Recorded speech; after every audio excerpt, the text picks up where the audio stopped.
on behalf of all those wonderful, sincere, and dedicated devotees who organized this yatra, I wish to thank each and every one of you who have come for this pilgrimage. Baladev Prabhu read a list of the various departments, but that list is quite inadequate.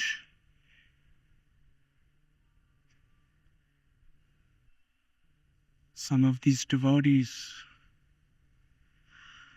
they began organizing, making orders, arrangements, traveling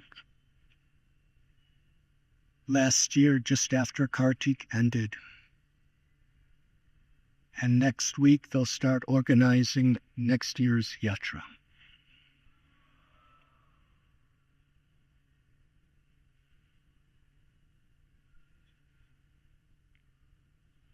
But really, purchasing, setting up pandals, arranging sound system, getting trucks to bring all the pots from Govardhan eco-village, Chowpatty, and all the places they're stored, making all the arrangements for the serving, making contracts for all the buses, accommodations, Bhaktivedanta Hospital coming to give medical care for anyone who's injured or ill. The wonderful area for the children's playground. I went there yesterday, and my health was not good, so I couldn't stay long. But I was wondering why anybody comes to the pandal for the yatra. There were hundreds and hundreds and hundreds of children, and they were so happy. And so many devotees. Child protections, children's care, so many people involved.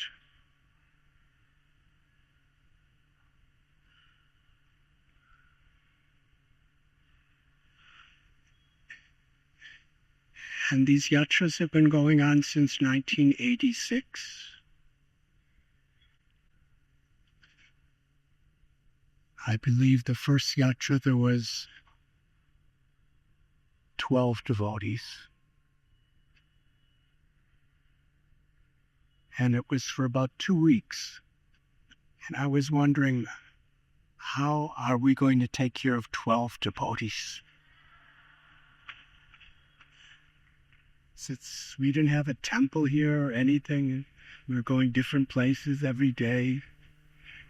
In fact, some of the places we went, all the devotees went to the Brijavasi's house for madhu curry, because we didn't have any food. And gradually, in those early days, it was just, there wasn't any organization. There wasn't any leadership. There was not a single arrangement. We just went. But as the numbers grew, because devotees were really happy, the word spread. Then we started actually organizing after a few years. Radha Krishna Prabhu and Palika Devi, Abhiram Prabhu, Sitanath Prabhu, and various others. They were like the seeds who started organizing. And then gradually as it expanded, it's a team effort. And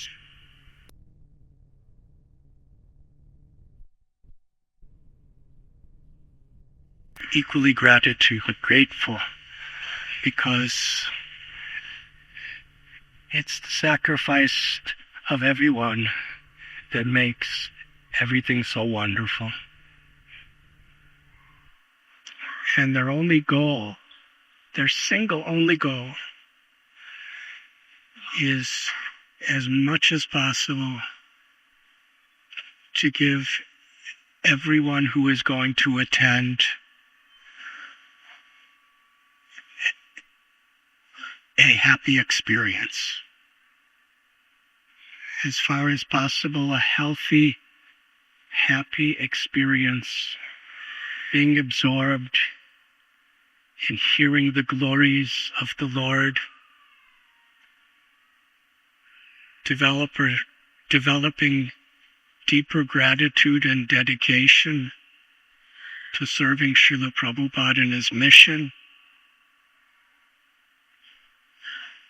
feeling the wonderful gift of devotee association, and chanting the holy names. Hare Krishna, Hare Krishna, Krishna Krishna, Hare Hare, Hare Hare.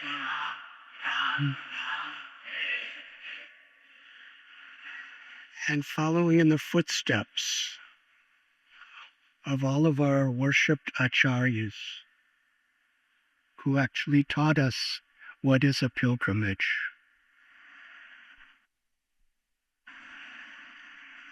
In our parampara, of course, we read Sri Ramanujacharya. He traveled all over India for years and years, going to all the holy places. Sripad Madhvacharya did. Srila Madhavendra Puri.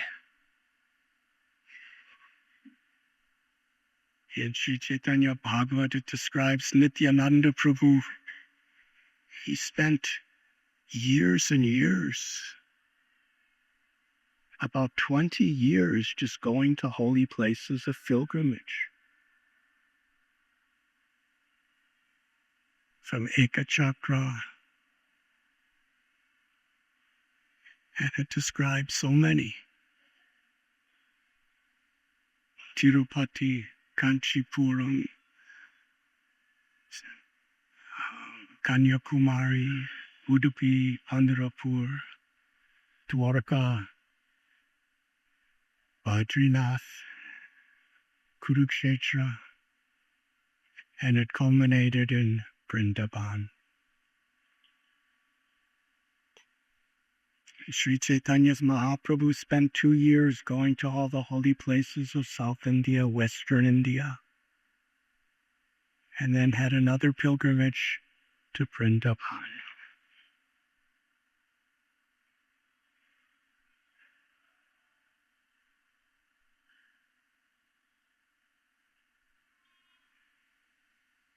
Mahajano yena katasa panta.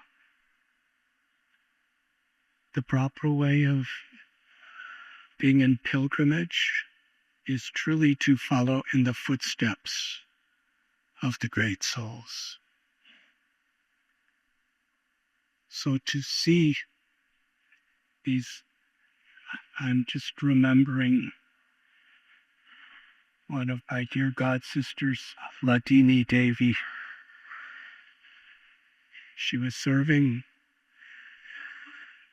for so many years as a pujari, as a cook, as a preacher. And after a long, long time, she came to India. First time in about 15 years of being a devotee. And when she was going around Vrindavan, every place she came, she was crying in gratitude. Actually, she hardly said a word. She couldn't speak. She was speechless. And she kept saying, my whole spiritual life I've been reading Krishna book. And this is where this happened. This is where Krishna appeared. This is where he delivered Putana and Trinavarta. And this is where he was bound by the rope of his mother's love. And this is where he danced upon Kali, and this is where he performed the Rasa Leela. She was just so grateful. Nandakrapam Parsana, especially Govardhan.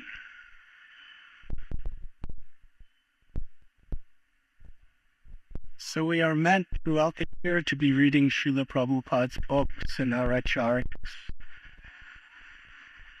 And when we come on this pilgrimage, we're actually seeing not only where the pastimes had taken place, we're in the Aprakata Lila, beyond material vision. These pastimes are being performed at this moment, and we're here.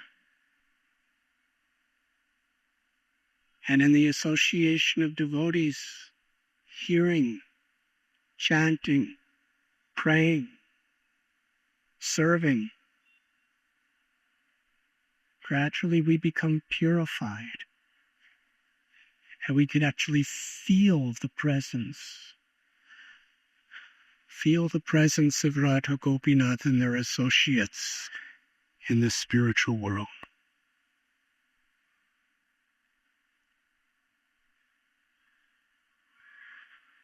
Srila Prabhupada himself, with great effort, he got land in Mayapur Dham and in Vrindavan Dham and developed beautiful temples, so that devotees from all over the world, and even people in general, will come to these holy places to experience in the association of devotees the spiritual world.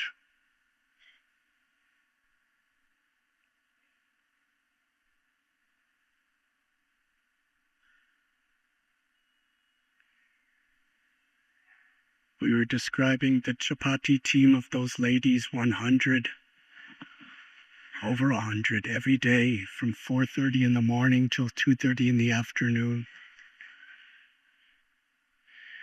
We can't say all their names. Not a single one of them expects their name to be honored. But they tell me it's the happiest days of the whole year for them,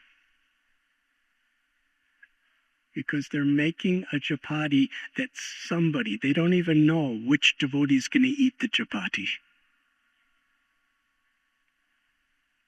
but they know that somebody is going to be happy eating this chapati.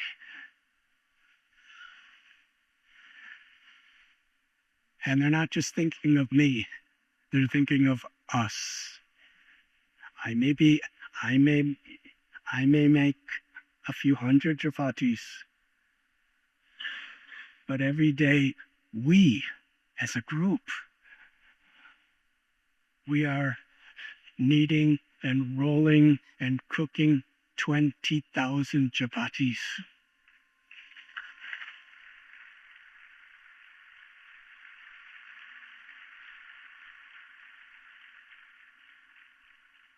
And each one is thinking we, meaning because of all of us, the whole Yatra will be happy.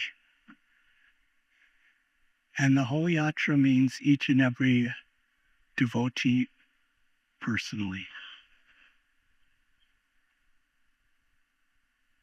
And same with all the other cooking. Some of the pots look like, yesterday I was walking around and there was one huge pot and they were cooking something and there was green on the top and it looked just like the Kunds of Govardhan.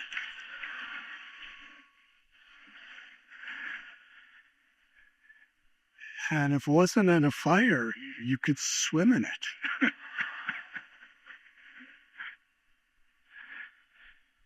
And how many hundreds of devotees are cutting the vegetables and cooking, standing over hot fires? Nobody wants credit. Nobody wants glory. Everyone simply wants to be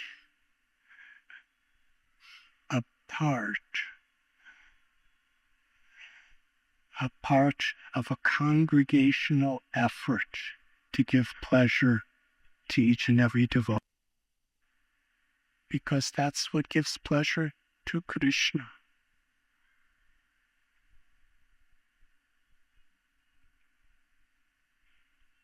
This was an agricultural field. In fact, the Brijabasi who owns this agricultural field, I believe, is here. Sanat Kumar Prabhu, could you come and introduce him and offer a gift to him?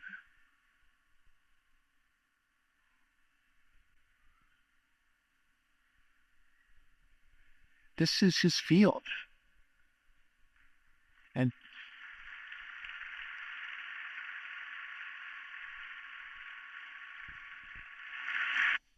the pandal, the kitchen, the serving area, the children's zone, the parking areas for all the buses and everything else going on. It's just between his crops.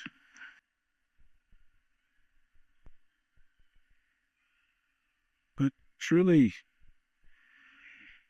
Sanat Kumar Prabhu and Shamananda Prabhu and this team, how to find this land in all of Braj Bhumi, how to find someone who can give us 9 acres of their land to use for, leveling it, everything, organizing it takes over a month. So, very great efforts.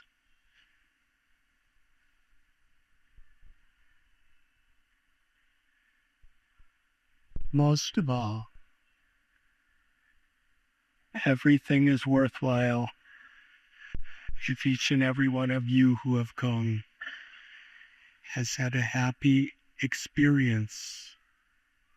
Apsara.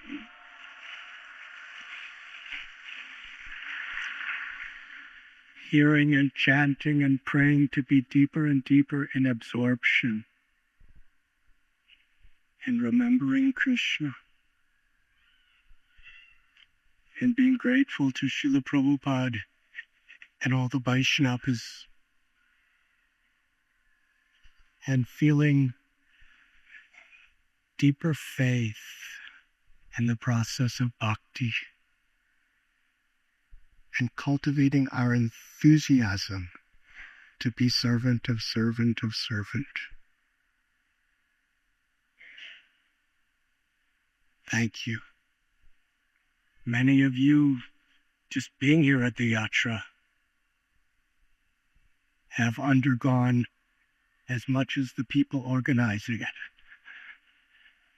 dealing with 10 or 12,000 people standing in lines. But everything is happy when we recognize and appreciate what we are receiving.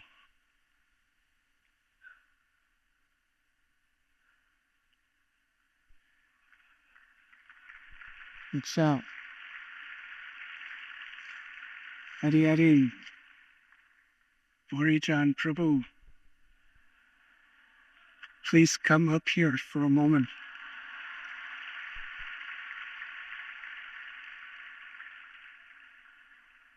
Please bring Burijan Prabhu.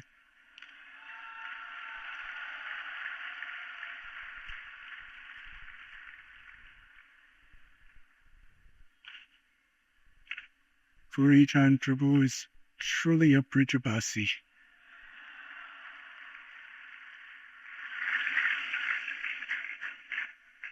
He's one of the senior most beloved disciples of Srila Prabhupada.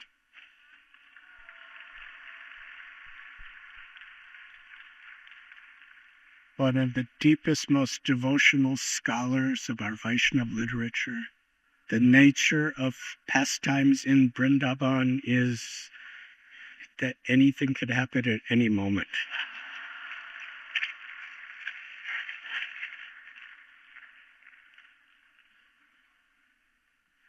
My very special gratitude to my honored God brothers and God sisters who have come for this yatra. Please forgive if I forget names. I'll just speak what I'm seeing.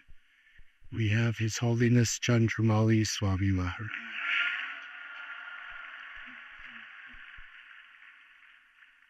We have Bhaktivedanta Varaha Maharaj.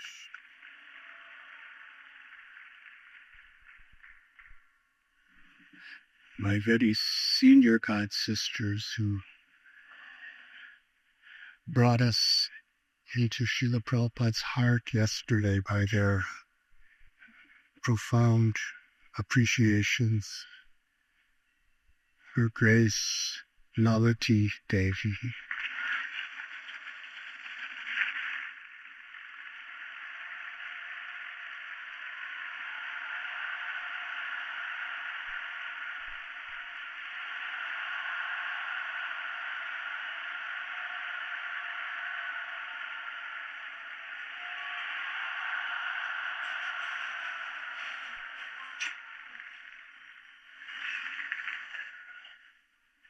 She came with the first group of devotees with Srila Prabhupada to establish our movement in India.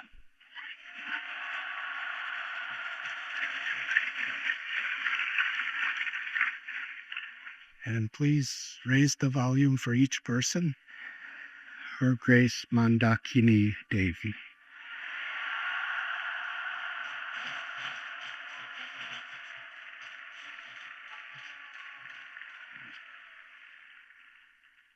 Her Grace Jayashri Devi.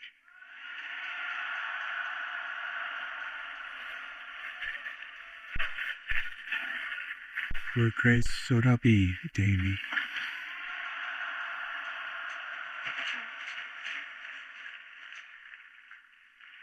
Her Grace Vishwatika Devi.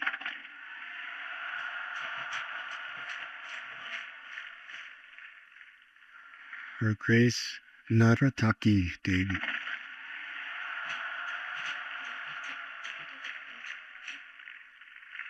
Her Grace Kama Yudi Devi.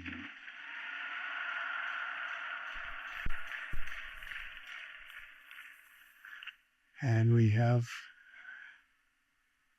His Grace Devada Prabhu.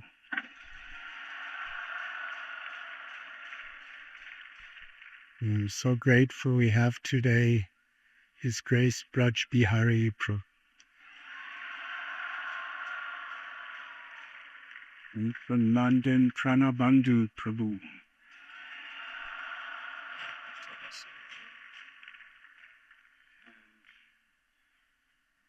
Everyone else.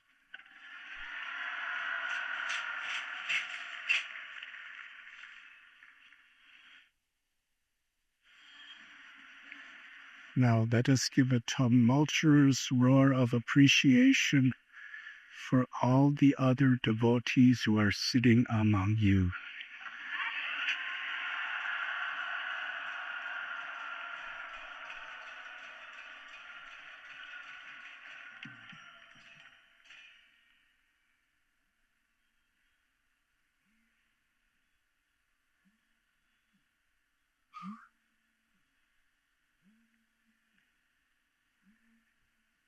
If you remember, long ago, the day before yesterday,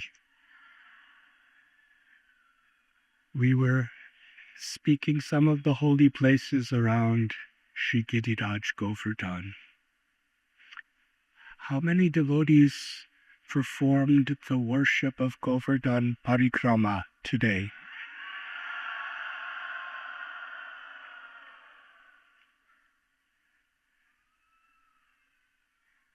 Thank you. We can never calculate such a blessing.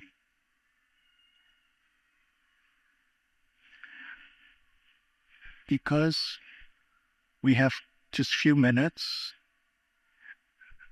with your permission, I'll just speak about some of the places around Govardhan Hill.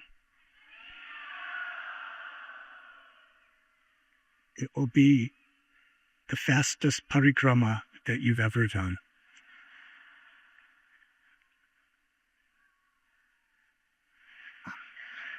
We've spoken, Sri Chaitanya Mahaprabhu were following in his footsteps. He began at Mukaravinda and Manasiganga, Haridev, Dangati, Dananivartan Kund, and then to Shankarshan Kund and Govinda Kund, Haniyor, Chandrasrovar, Aita. There's a beautiful place in that Harikrama. He extended a Gauri Kund. Sri Rupa Goswami tells beautiful story in Vidagdha Madhuha. And then there was the Doka Dauji temple. And I'd like to speak a little about Nipa Kund. At the time of Shri Radha Gopinath's pastimes, Krishna Balaram, that area was a very beautiful forest with most lovely trees. And it was a favorite place for Krishna and cowherd boys to take prasad, especially after at Dangati, when they would tax gopies, and then somehow or other, through so many loving, creative methods, they would steal the pots of butter and yogurt, and often they would bring them to Nipa Kund, because those trees provided incredible, perfect leaves to eat from. Sometimes large leaves, sometimes leaves that could be made into the most perfect cups and vessels. And in this way, they would eat the butter and yogurt and ghee and all the things that the gopis were having.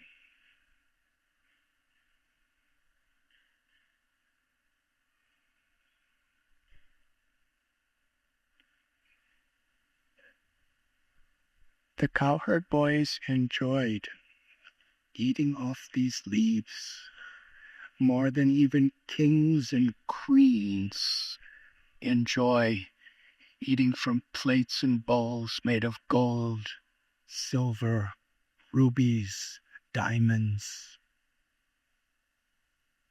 And they claim no possession over them. They would take the dahi of gopis one time and discard the leaves. And the next day, when they came, they found another. They possessed no ownership, but yet the joy that they experienced eating from those leaves, full of simplicity, absolutely filled their hearts. Because When Krishna is in the center of our life,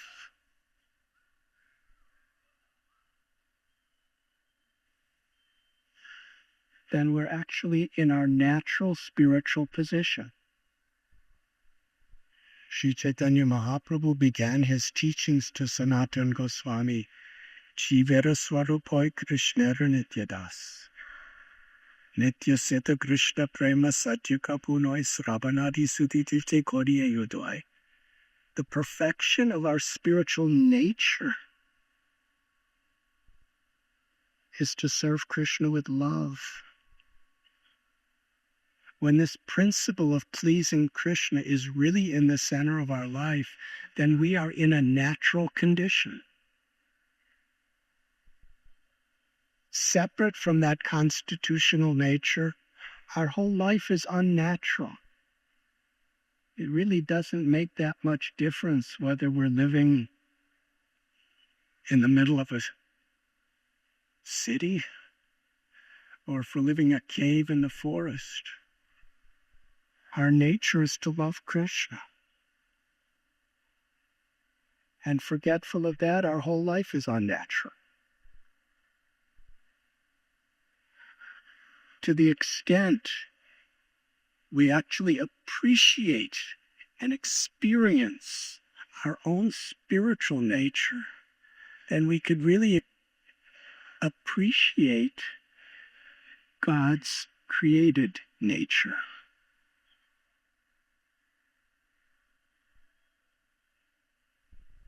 When Srila Prabhupada saw a beautiful sunset, he said, if you think the sunset is beautiful, you should see the artist who created it.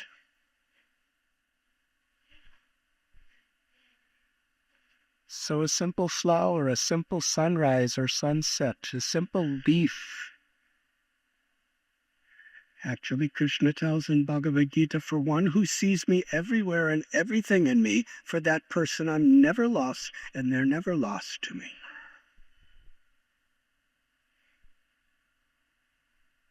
Krishna, Srila Prabhupada gave a profound name to our movement. Krishna consciousness. That's such an ultimate perfection of life.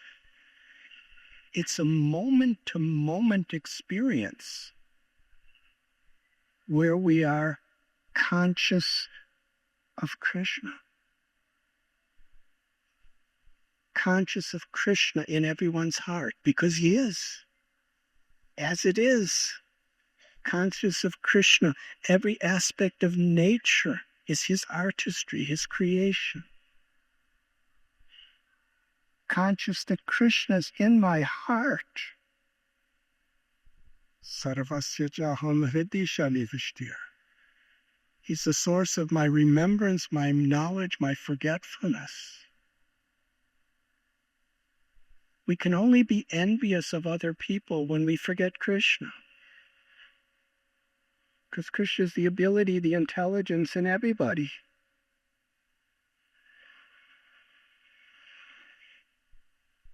We can only be arrogant when we forget that Krishna is in my heart, making everything possible through me. And sarva dharman parityasya mamekam sharanam praja.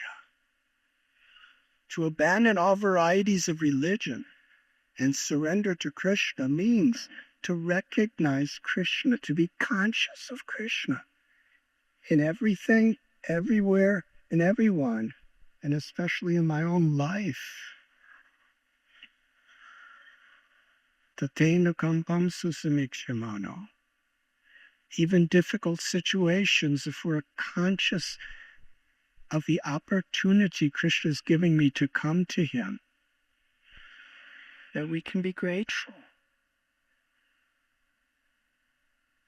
And real happiness can never touch the heart and soul by any amount of arrangements, by any amount of success or acquisition. Real happiness is when we're in our natural position. Krishna consciousness. We're conscious of Krishna's presence. And of course, Hiranyakashipu was conscious of Nrsingadev's presence. Putana was conscious of Krishna's presence, Aghasura. But bhakti means we're not only conscious of Krishna's presence, but in that moment, how can I please you, my Lord? And we can please the Lord by following what Krishna is telling. So these cowherd boys, eating off these leaves in the Nipu Kund at Govardhan Hill, was far greater opulence than anything in the heavenly planets or even the Vaikuntha worlds. Because what are they eating? They're eating the butter, the ghee, the yogurt of the gopis, which represents their love. Because the gopis would carry those pots with the hope, with the prayer, with the longing, with the spiritual passion that Krishna will come to steal it. And when Krishna attacks, they would argue with him in so many ways and even chastise him, only because it's like when you put spice in a preparation, it tastes better. Gauranga Prabhu oversees so much of our kitchen during these yatras. Yesterday I saw we were making a, John's, what do you call it here, masala? And there was probably at least several hundred chili peppers. Of course, when it's going for 12,000 people, but still, these spices, even if they're hot, they're meant to make the preparation more relishable. So the gopis, they would spice their offerings to Krishna by refusing to give, by arguing. And Krishna would enjoy it even more. But the gopis prepared those preparations with love for Krishna.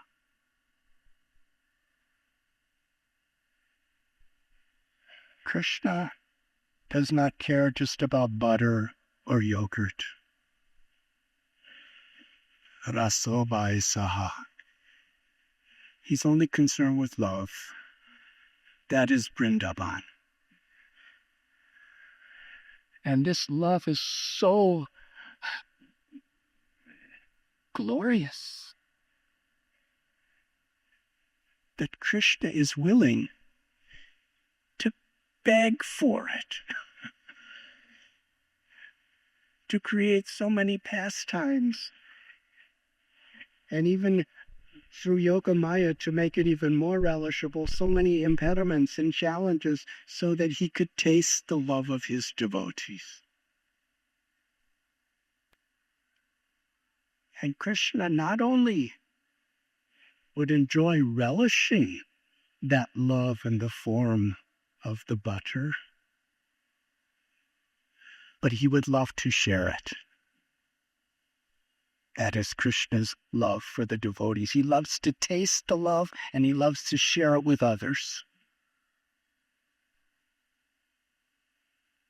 So when Krishna and the gopis would be eating off these leaves, they're eating the gopis' love for Krishna.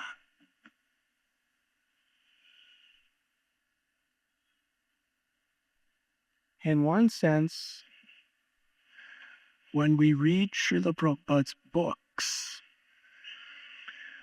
we are receiving we are eating through our hearts and our minds Srila Prabhupada's love for Krishna. How relishable is that?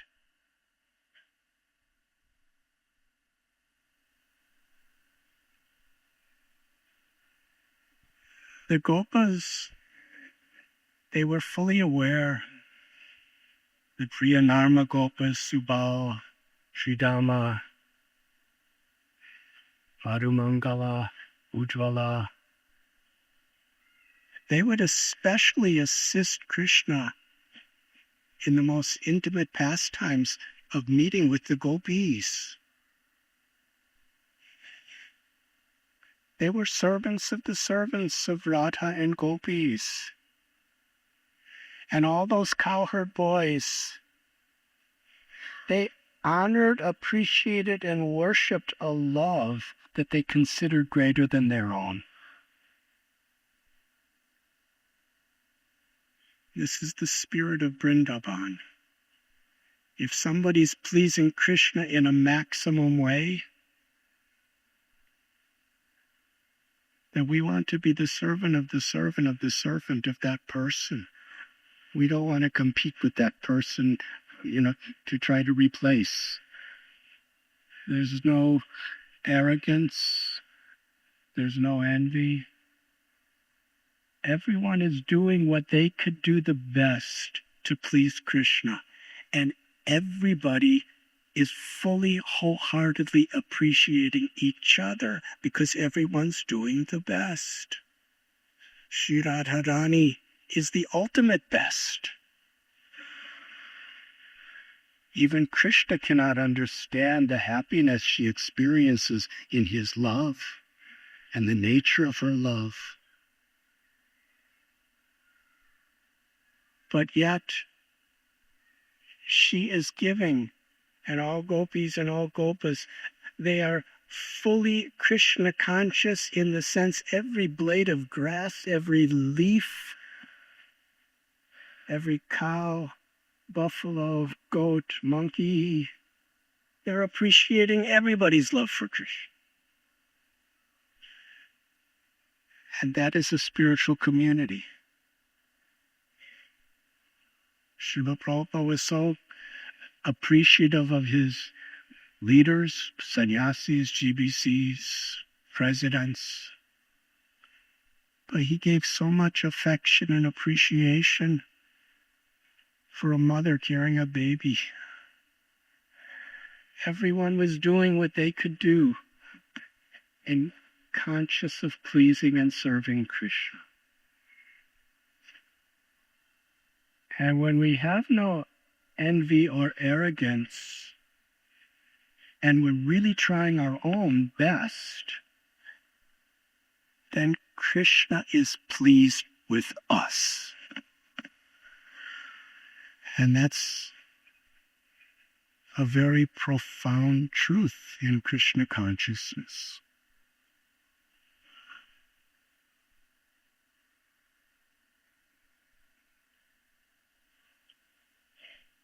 What is the value of anything in this material world? The value is to what extent it is carrying Krishna's love for us, and it is carrying our love for Krishna. Just like this microphone. It's made out of material steel, and there's wires. It's not wireless. It's wire. And there's sound systems and all these things. They're just material ingredients that so many material people use the same exact thing, trying to get some profit or fame. But this, it's spiritually priceless because it's a medium by which we could speak about Krishna. So many people could hear about Krishna, and we could be inspired to chant the holy names of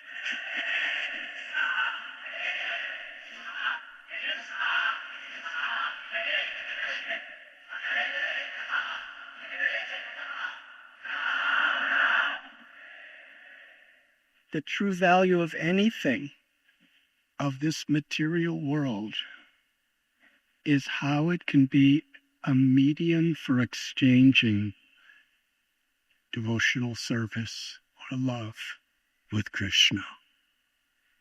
It's not the object, but it's the love that it carries.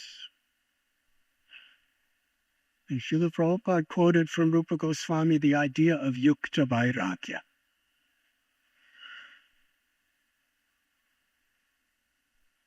A very higher spiritual principle than just renouncing things is utilizing them to carry our love and service for Krishna and for receiving.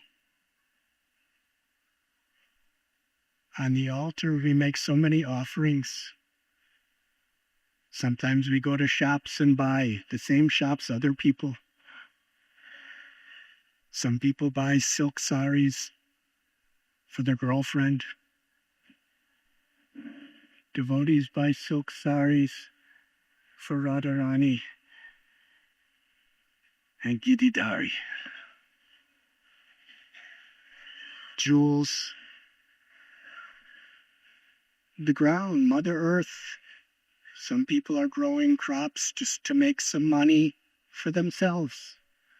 Others are growing crops, offering it to Krishna, and even if they're selling it, they're using the money that they make in the service of Krishna to uplift other people in Krishna consciousness. In Kund, we learn this principle of simple living and high thinking.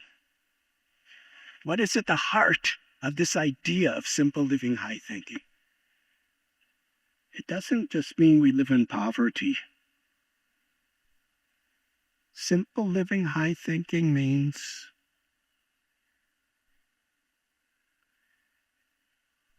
we live with this simple principle. Whether we're Hanuman carrying mountains or the little squirrel offering grains of sand, whoever we are, whatever we have, we see that this valuable human life is an opportunity where everything in this world is a facility to be a medium to carry our love to Krishna and Krishna's love to us.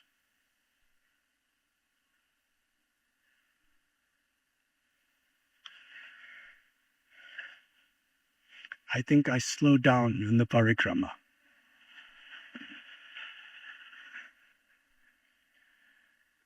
But I'm sorry, that's what I do. We come to Apsara Kund. And devotees could speak for hours and days and weeks and years in each of these holy places, because there literally is infinite pastimes that are taking place eternally in all the places of Vrindavan. But when, after Giridhari lifted Govardhan hill for 7 days, 7 nights, and Indra surrendered, and he was inviting demigods from the heavens to do the Abhishekam for Krishna at Govinda Kund. The Apsaras brought heavenly waters to store there, and they danced for Krishna's pleasure there. Also, when Krishna and Balaram and cowherd boys would herd their cows around Govardhan hill, it was one of their favorite places.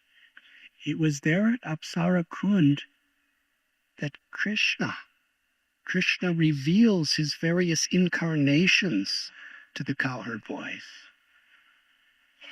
And the cowherd boys, they take the role of playing with Krishna in that form.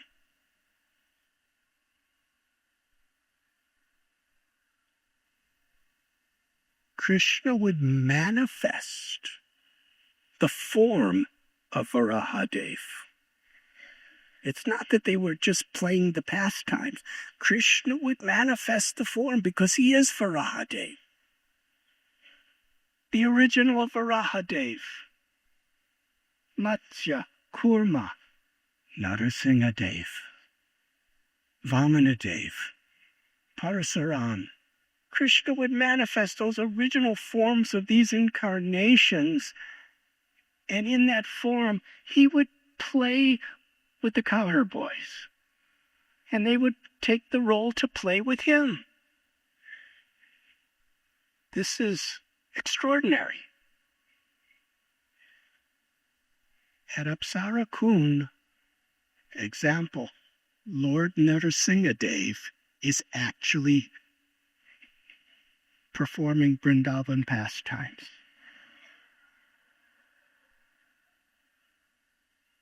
Did you ever think of Narasimhadev, Vamanadev playing with cowherd boys? It wasn't just acting. It was that original incarnation who is Krishna's tu Bhagavan Swayam. He manifests these forms, and in a most extraordinary way, by the power of the love of the cowherd boys, those forms just play with them, according to the Leela.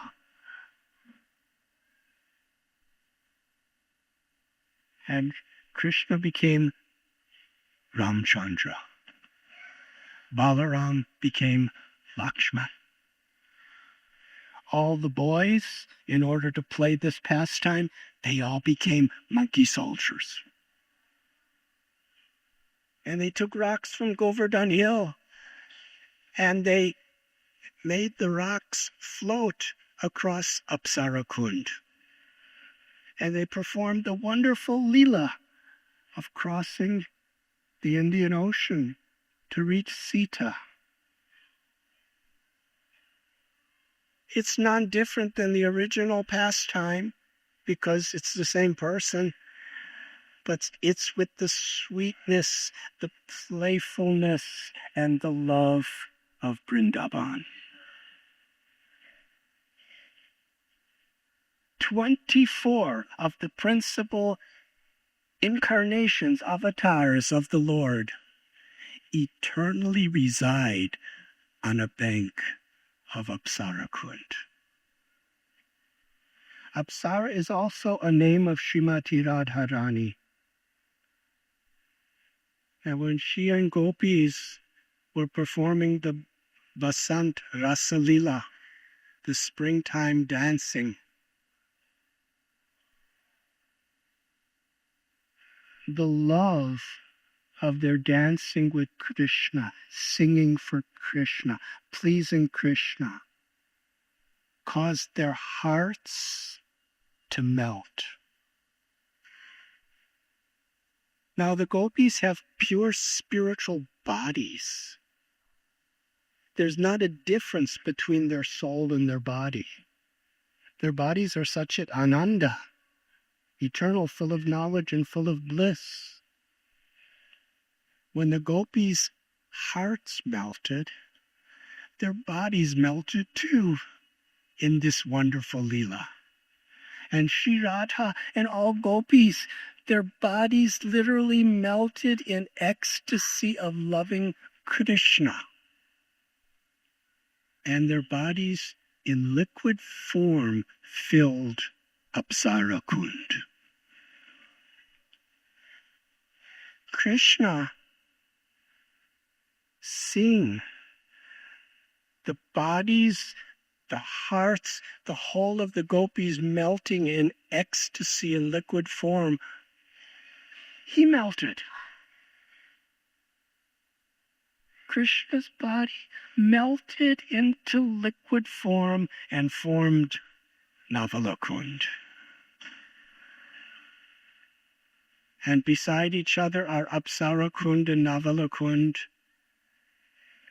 And the story that we're telling, it's not just a beautiful poetic symbol. It's an eternal truth that the greatest acharyas of all the sampradayas, the greatest scholars and pundits and authorities in truth and dharma, they come to worship these places.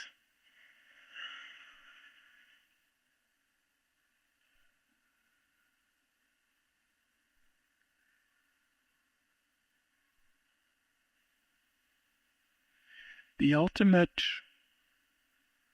purpose of our human bodies as devotees is that these bodies, these minds, these hearts, they are all expressing our love for Krishna. And Srila Prabhupada explains, when our bodies, even the same ones we have now that are getting old and sometimes getting sick, when they are expressing love for Krishna, they are infused with spiritual truth, spiritual reality.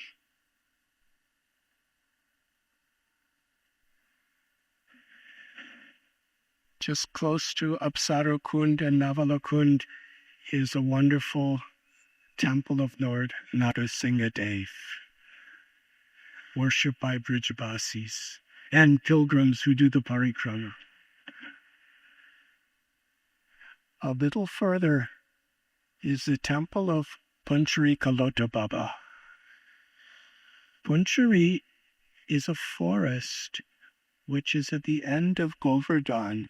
In peacock form, it is declared to be the tail of the peacock form of Shri Giriraj Govardhan.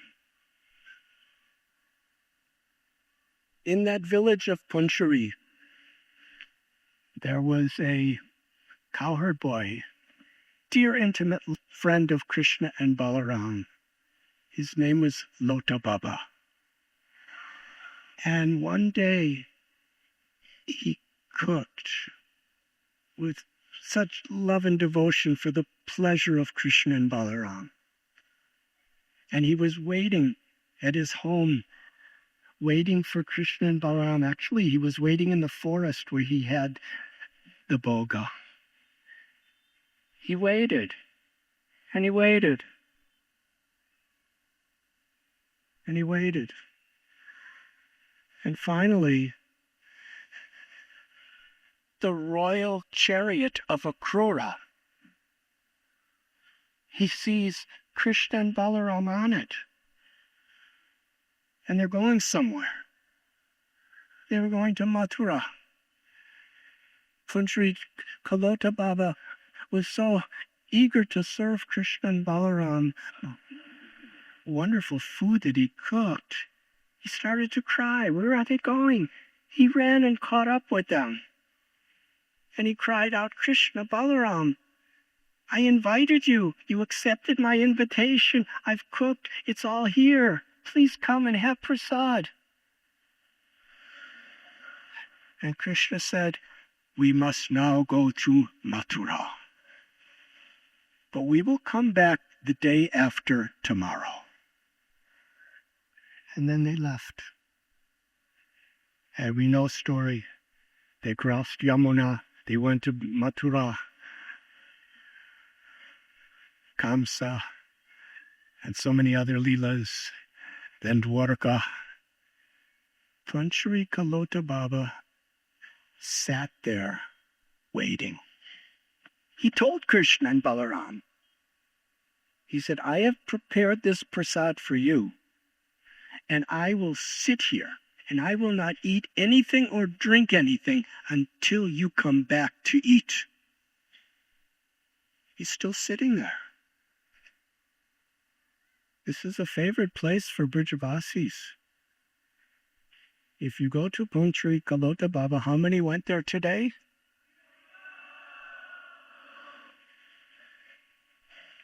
He doesn't look thin. He looks quite well nourished.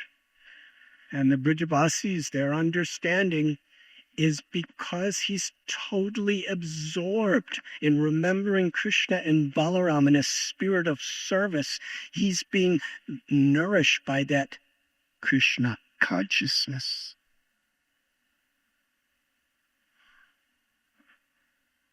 Krishna promised.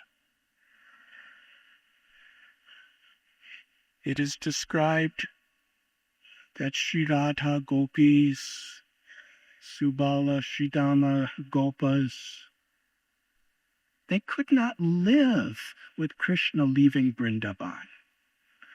The only thing that kept them alive was the promise that Krishna would return. They had such faith. Punchari Lota Baba, he had such faith in Krishna's words, I will return, that he sat without eating or drinking, absorbed in waiting for Krishna. And he's still there. Srila Rupa Goswami describes two aspects, essential aspects of Sharanagati or surrender. One is enthusiasm. That whatever may happen, whatever may come into our life, we're enthusiastic to please Krishna. Devotees, sometimes in our conditioned state, we need to be very determined, even to perform austerities to remain enthusiastic. In the pure state of love of God, everything is our enthusiasm is forever spontaneous. But when we don't have that, that means we're still in this Vaidhi Bhakti stage where we must act enthusiastic. Srila Prabhupada said this on one occasion. What if I don't feel enthusiasm? And Srila Prabhupada's reply was, if you don't feel enthusiastic, you act enthusiastic. And Krishna will be pleased by your intention.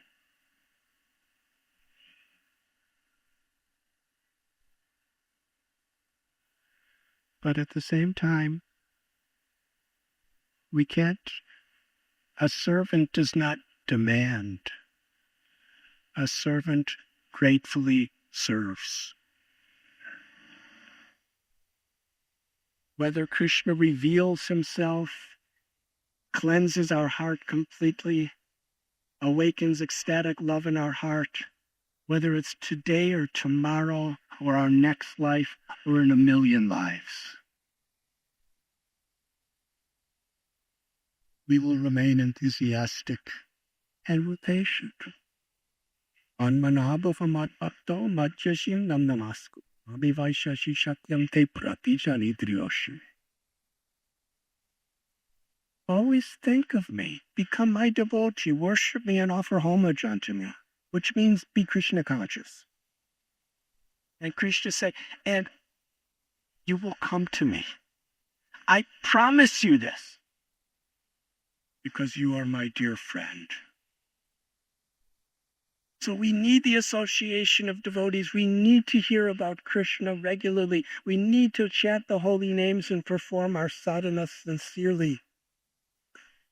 To preserve and to cultivate this faith in Krishna's promise.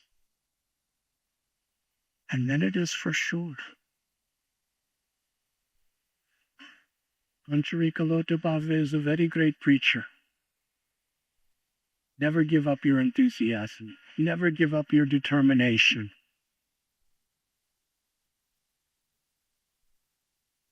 That is bhakti. We go down the road a little further, and there is the Mani Kandali cave. Please say Hari Bol and raise your hands if you have been to the Mani Kandali cave.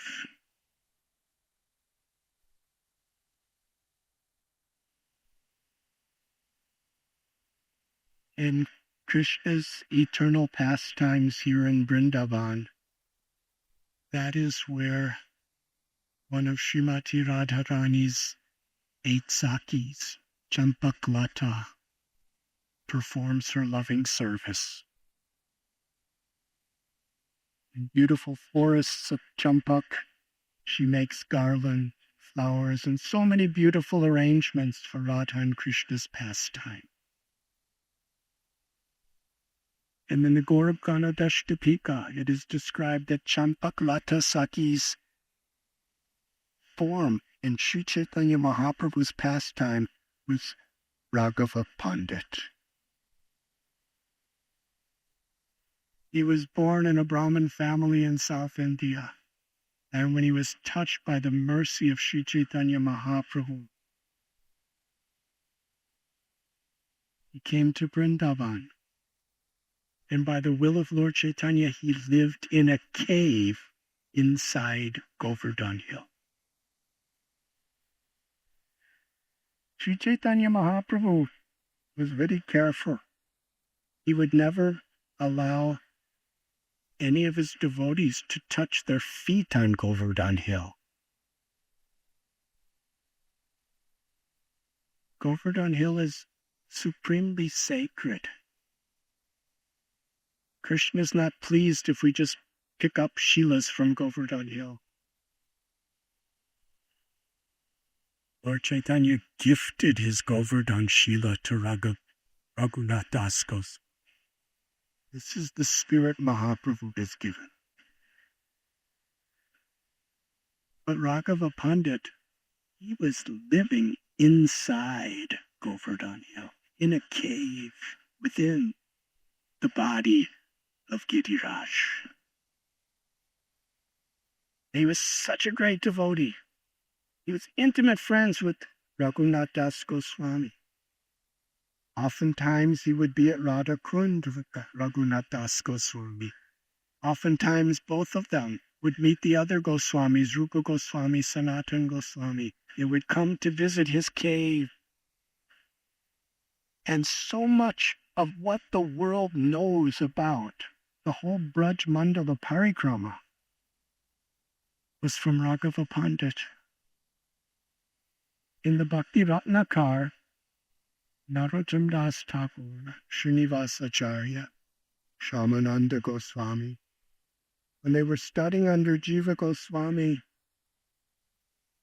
he sent them to Raghava Pandit to perform the Braj Mandala Parikrama. Because Raghava Pandit, so much of Vrindavan was revealed to him. And we actually read in the Bhakti Ratnakar where he's taking them to the 12 forests and telling them so many stories. He took them on the parikrama of Sri Giriraj Govardhan and told so many stories. And the basis of most of the stories we know is what Raghava Pandit spoke to Narottam Das Thakur, Srinivasacharya, and Shyamananda Goswami. And imagine, those great acharyas, they accepted Raghava Pandit like their Dham Guru, the person revealing Vrindavan to them in the holy places and forests. And even today, you can enter into the cave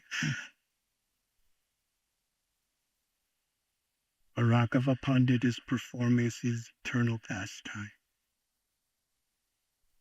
And then we come to Airavata Kund.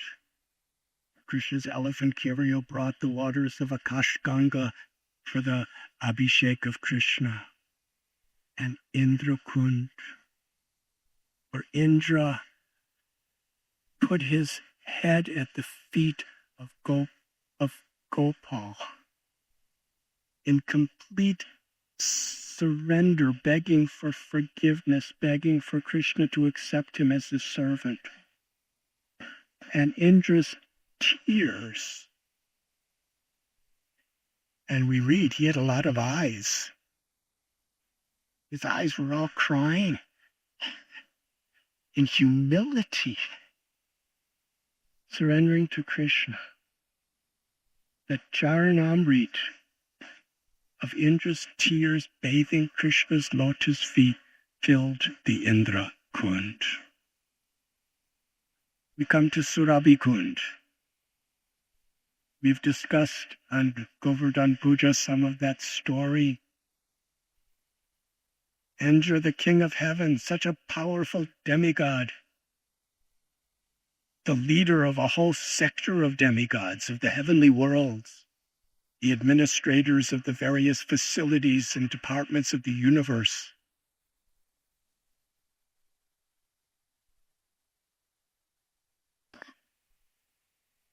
When he offended Krishna and the Vrajavasis and the cows,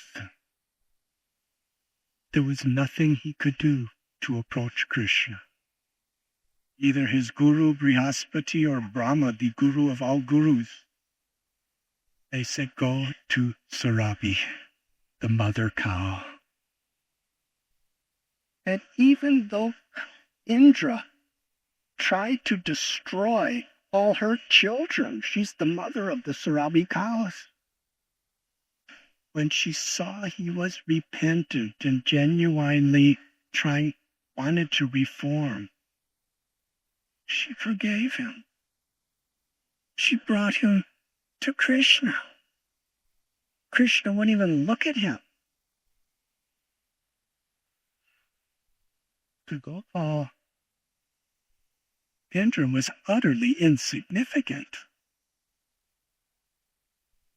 But Surabhi begged.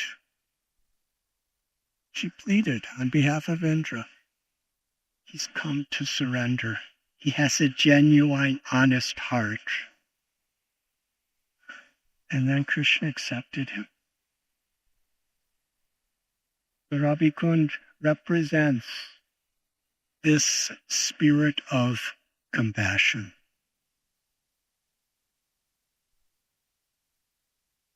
Whatever we may have done in the past, Srila Prabhupada, our gurus, the acharyas, they are willing to appeal to Krishna on our behalf. Please accept them. That is our only hope. The basis of Christianity is whatever we've done in the past, Lord Jesus, He will appeal to God to accept us. We have no power to approach God because of our contaminations.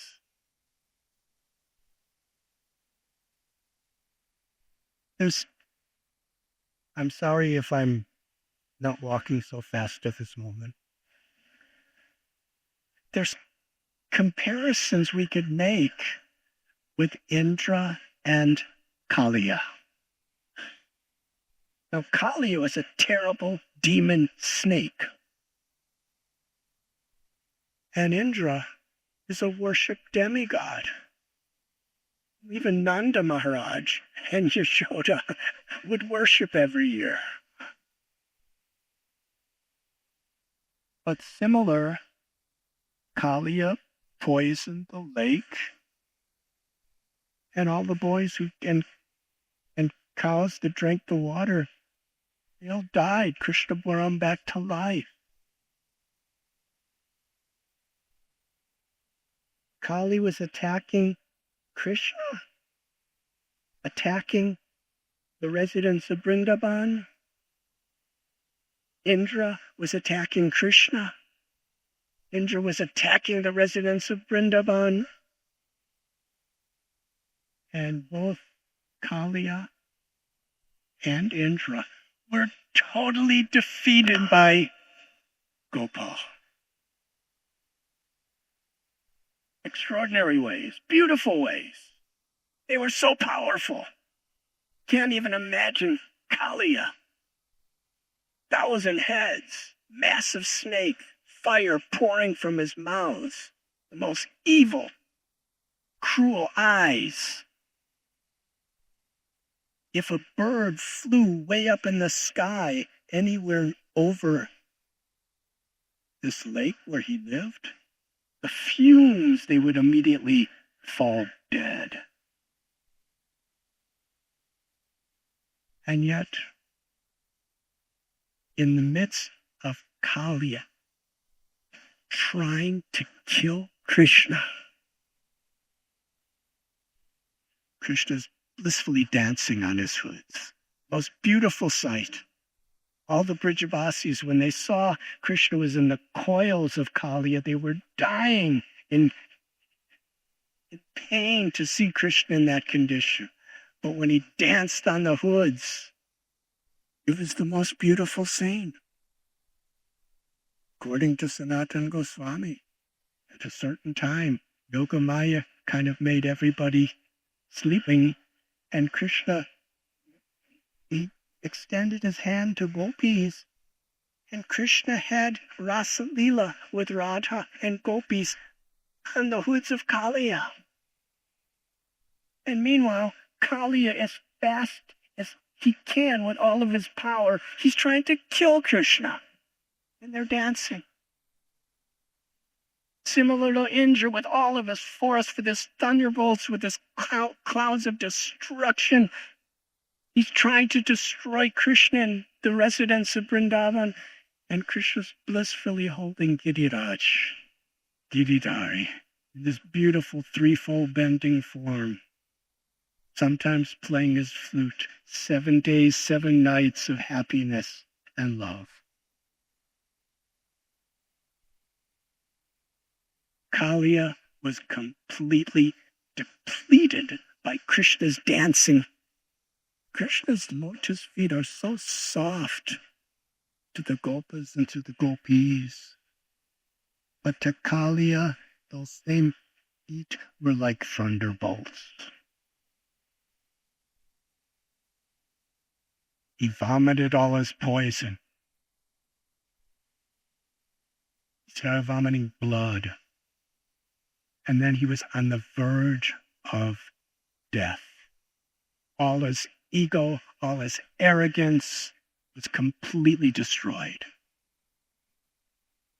But still, Krishna kept dancing on him. How was he delivered? The Nagapatnis, the mothers of the little babies and children. They were great devotees. They prayed to Krishna. Please forgive him. He's a snake, so he's naturally envious. But now look, he's bowing his heads. He wants to surrender. Please forgive him. Please accept him. And only because the devotees, motherly devotees, the Dagapatnis, interceded and prayed, Krishna gave Kaliya eternal loving service in the spiritual world.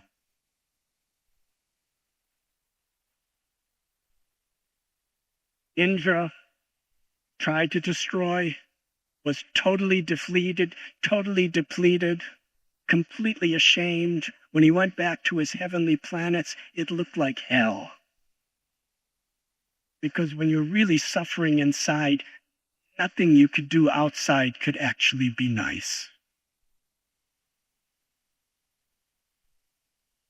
But it was the motherly Surabhi. She interceded, and Krishna accepted Indra. Matbhakta Pujapyadika. Krishna tells, worship of my devotee is better than worship of me, not only because Krishna loves his devotee so much, but because that's what's best for us. When we worship devotee, we gain access to Krishna's mercy by their mercy.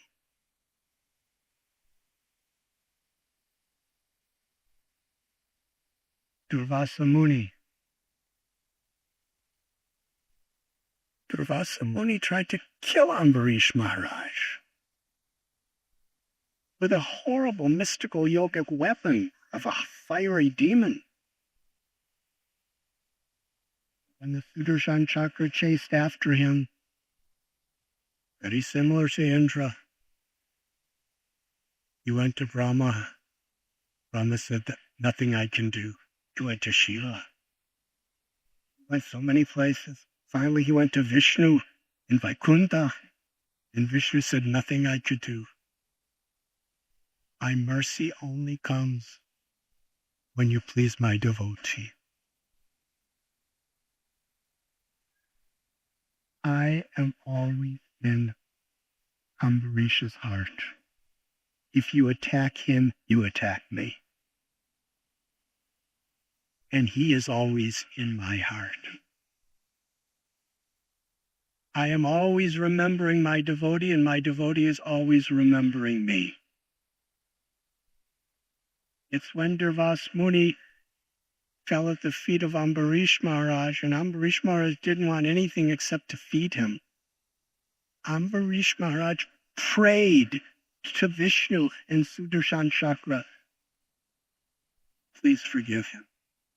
And he was forgiven, and he was transformed. And one of the most glorious stories that brings so much hope and happiness. Dinahina yatachilo harinama udharilo arasakshi jagai madhai. Jagai and Madhai, they were ruthless, always intoxicated. They would burn houses down. They would rob people. They would beat people. They would kill people. They would kill cows and eat them. They were so fearful. Chaitanya Bhagavat describes Chitragupta, secretary of Yamaraj, couldn't even keep track of all their sin, all their wicked deeds. And they even attacked Nityananda Prabhu, who was trying to do good for them. And when they hit Lord Nityananda Prabhu on the head and he was bleeding, Sri Chaitanya Mahaprabhu taught Trinadapi Sunichena Turor Iba Sihishvara. Be humble like a blade of grass, tolerant like a tree, for ourselves. When they attacked a pure devotee, the Lord does not. Vishnu sent his Sudarshan Chakra to Durvas. He may be a great saint, but he offended a great Vaishnava. Doesn't matter who we are. We have to be very careful not to create offense. And one of the powerful effects of Kali Yuga is we take it for granted. We think according to time, place, circumstance, we justify making aparads, offenses to others. We may need to correct. We may need to protect. We may even sometimes need to punish.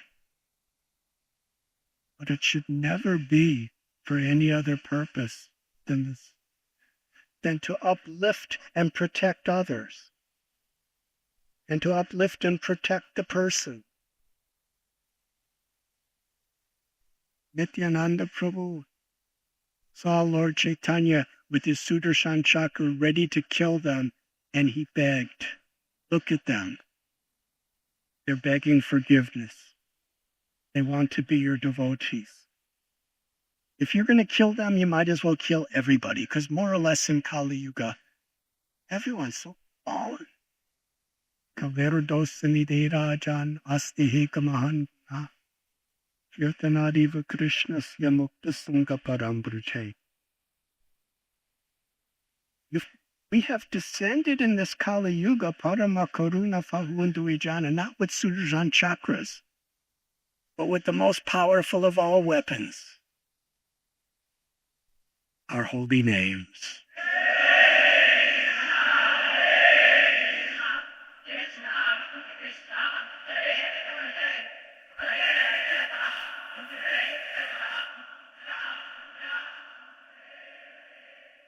Shri Radharani and Shri Krishna have descended from the spiritual world in this Hare Krishna Mahamantra.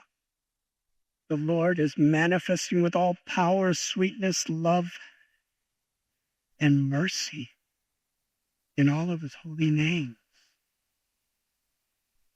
Nityananda Prabhu talked about Gayan Madhai, and Lord Chaitanya Mahaprabhu, because a great devotee of the Lord interceded on their behalf and begged Lord Chaitanya to forgive and bestow mercy, Lord Chaitanya gave them the holy name of Krishna. And they became two of the greatest saints in the history of this world. We still worship Jagai and Madhai.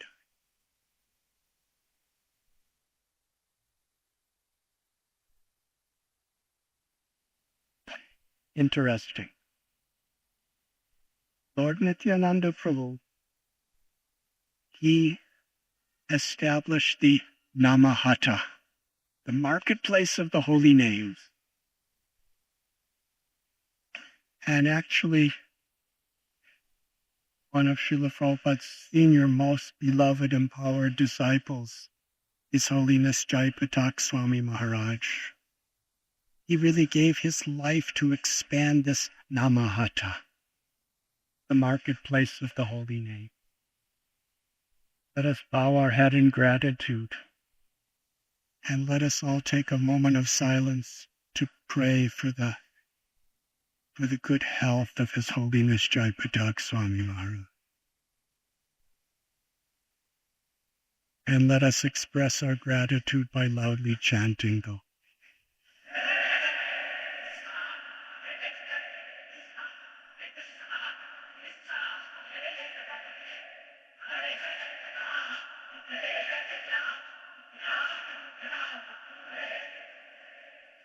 And here in Vrindavan, in this whole area, His Holiness Gopal Krishna Goswami Maharaj.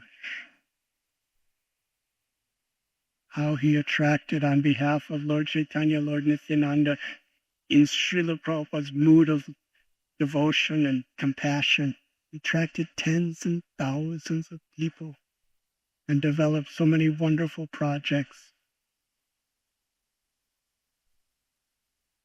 The tears of separation from Srila Gopal Krishna Goswami, let us offer our gratitude to him and chant the holy name.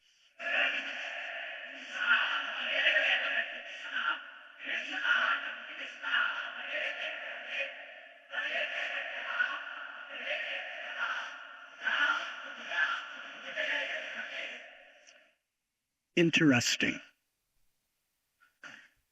Nityananda Prabhu, in the headquarters of his Namahata, where he was going in without discrimination of who is fit and who is not fit, the place where he was spreading the holy names to everyone, his headquarters, he named Surabhi Kunja.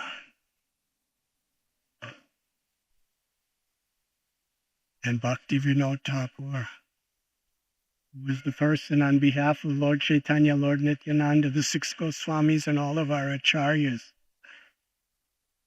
first set in motion, bringing the holy name and the Sankirtan movement and pure bhakti to the whole world.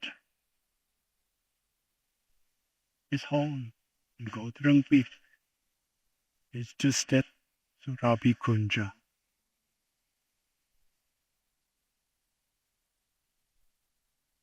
We walk a little further, and now we're coming really close to where we're sitting at this moment. And there is Rudra Kund. Did all of you see Rudra Kund today? If you saw Rudra Kund, please say Haribol and raise both arms. Haribol. Well, if you did, we can experience again. And if you didn't, you could see through your ears. Because this is what bhakti is. We don't see with our eyes, we see with our ears. Through our ears, we receive the truth, we receive knowledge, we receive mercy and grace by hearing, and then we see according to what we have learned.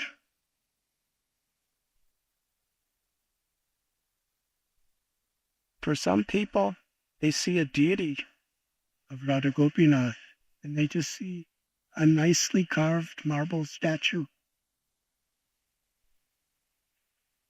Why are we bowing down?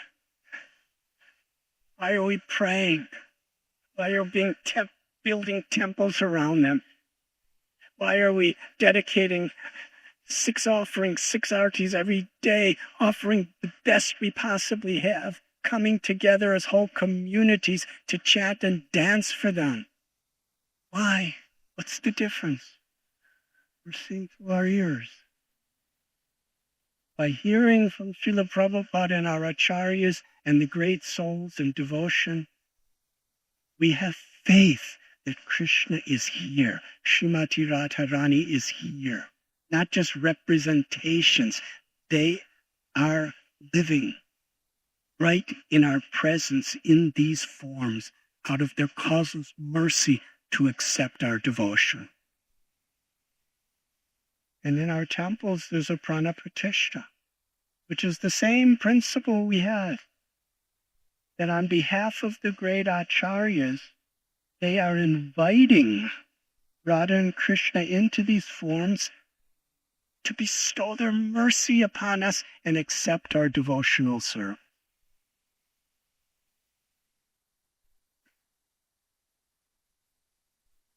So we will now see Rudra Kund.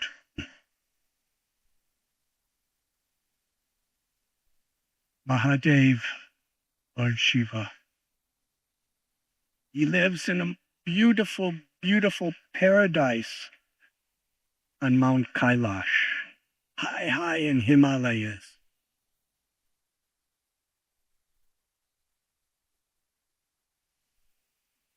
But when Radha and Krishna were performing their beautiful leelas, and Krishna Balaram and cowherd boys, Radha Krishna gopis, here at Govardhan, Lord Shiva came down from Mount Kailash because he wanted to participate in the pastimes of Radha Govinda.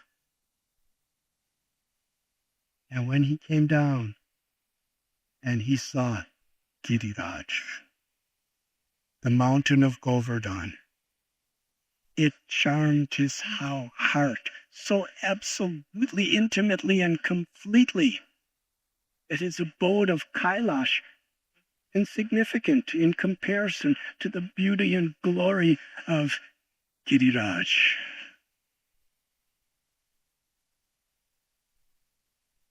Witnessing the pastimes of Vrindavan, he wanted to share it with the whole world. Vaishnavam Yata Shambhu. We know the story how Lord Shiva, he's considered the greatest Vaishnava because of the level of his compassion.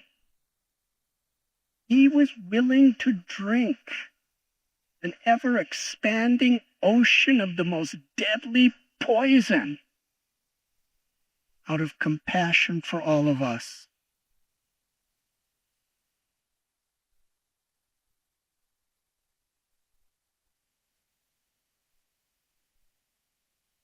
Lord Shiva,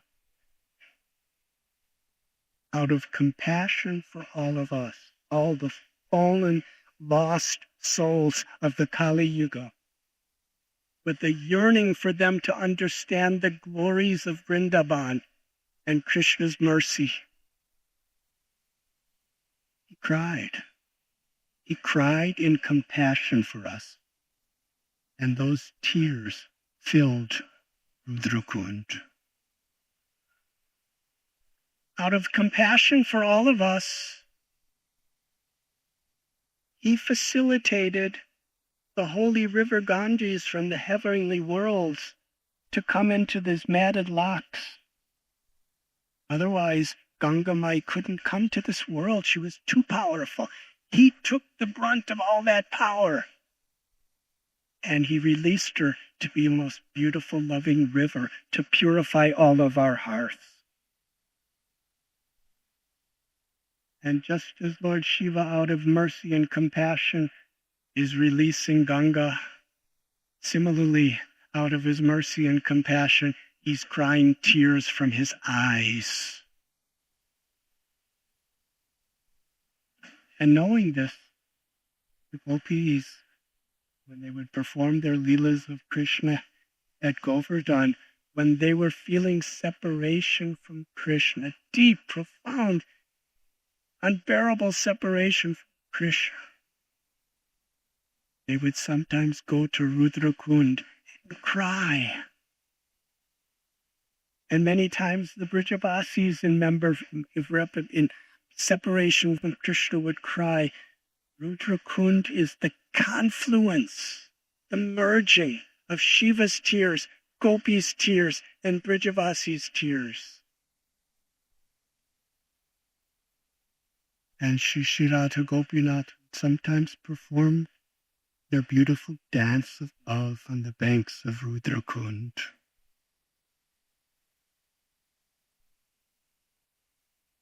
We come to Jatipuram.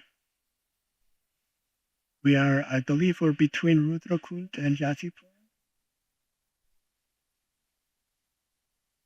Oh. I could end the class here because this is where we are. Or I could, we could walk really fast together. Because we're only not even halfway through the Govardhan Parikram. But Jatipuram, this was the village that was the residence of Srila Madhavendra Puri. And on top of the mountain here is the Gopal temple, where Madhavendra Puri built the beautiful temple, Srinathji. And it was here in Madhavendra Puri that Jatipuram, that Madhavendra Puri had his Goshala.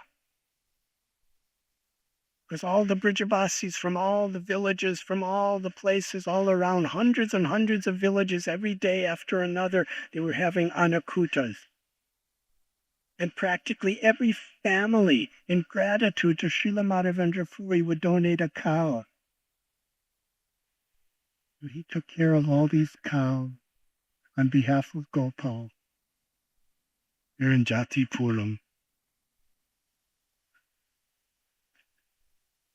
One of the holiest of all holy places for the Pushti Marg, for those who are the followers and dependents of Shripad Vallabhacharya,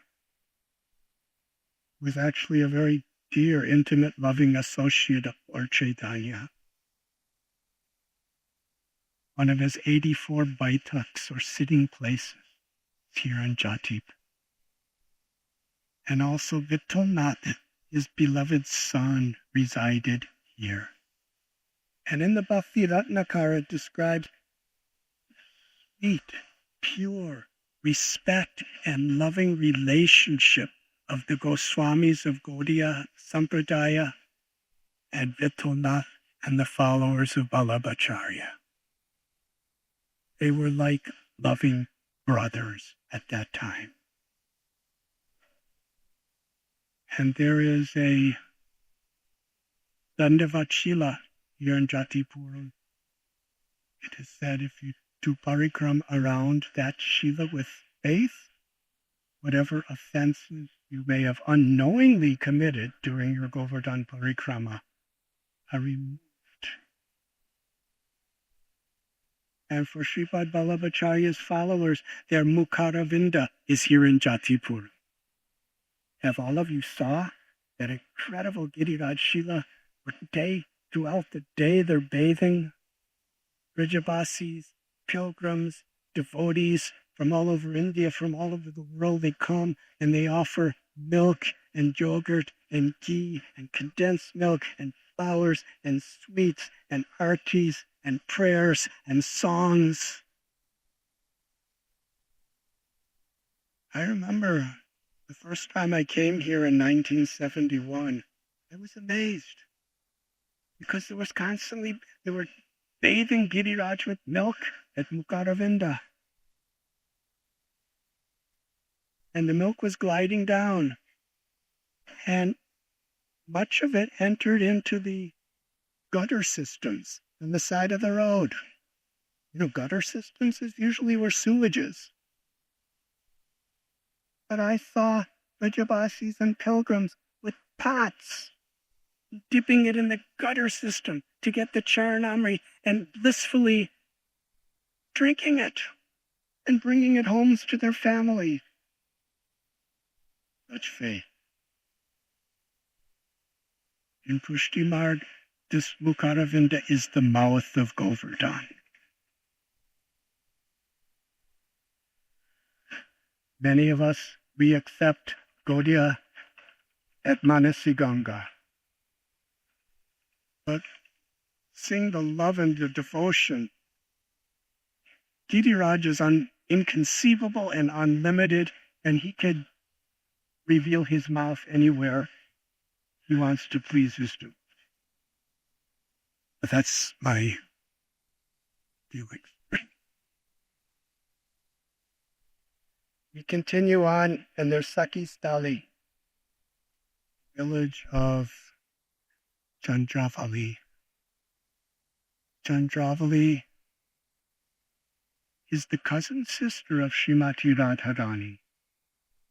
Rishabhanu Maharaja's brother was Chandrabhanu, and she was his daughter. And who is Chandravali? She's a direct expansion of Srimati Radharani, who comes in this form as her own main competitor, only to give deeper, sweeter, more intimate pleasure to Krishna. And then we approach Uddhava Kund.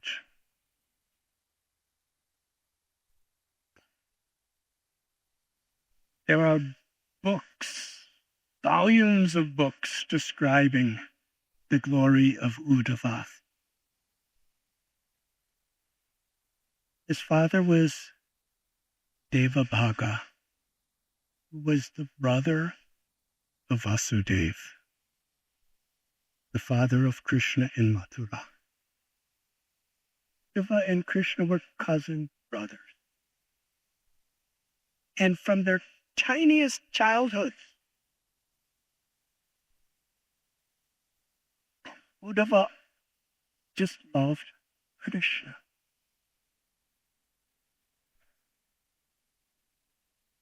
Krishna was a little older.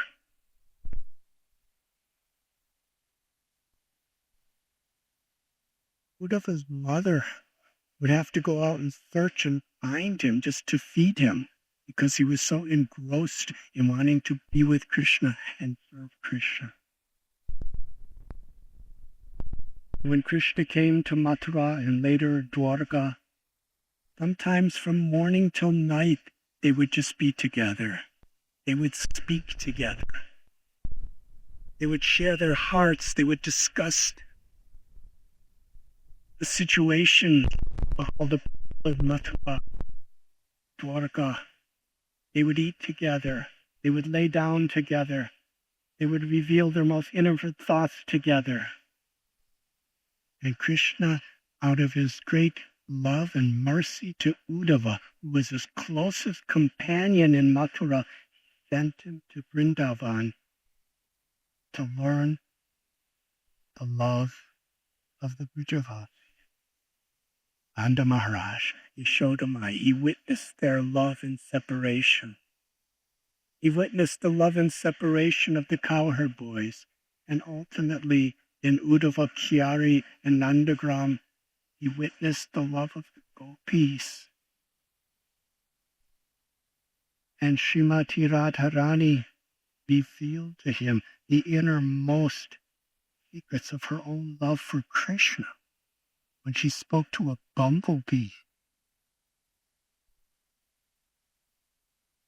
Uddhava realized his devotion was insignificant compared to the Vrajavasis. He came to Uddhava Kund, and that's where he prayed that he could be a little shrub of grass, because he was a royal prince of the Yadu dynasty. He couldn't take dust from the feet of the gopis, because when you take dust from the feet of someone, you're honoring them. You're not disturbing them.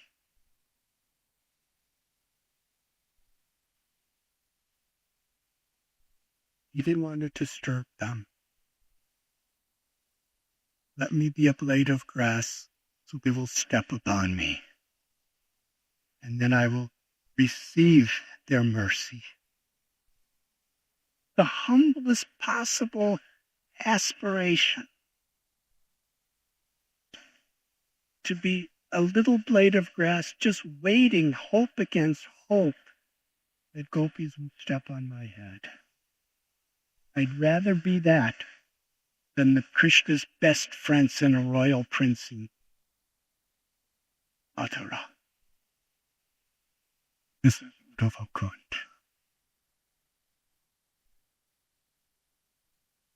And before Krishna, and after Krishna left this world,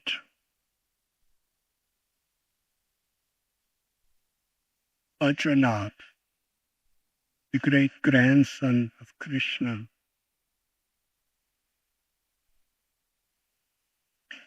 he brought the queen's Dwarka to Govardhan Hill. He desired that the queens of Dwarka would experience the love of Vrindavan. So they came here to the place where Uddhava, who was also from Dwarka, where he prayed and where he did his bhajan. Brought the queen of Dwarka to Uddhava's place here at Govardhan, and there they performed kirtan. And Parikshit Maharaj heard about this. From Hastinapur, he came down to join this kirtan. It was Prem Sankirtan. In the mood, Vajranabha, knowing the hearts of the queens in their separation, wanting to pacify them, brought them to Govardhan, and they were feeling the experience of deeper, deeper love and separation influenced by the land of Braja, the hill of Govardhan. They were crying out the holy name.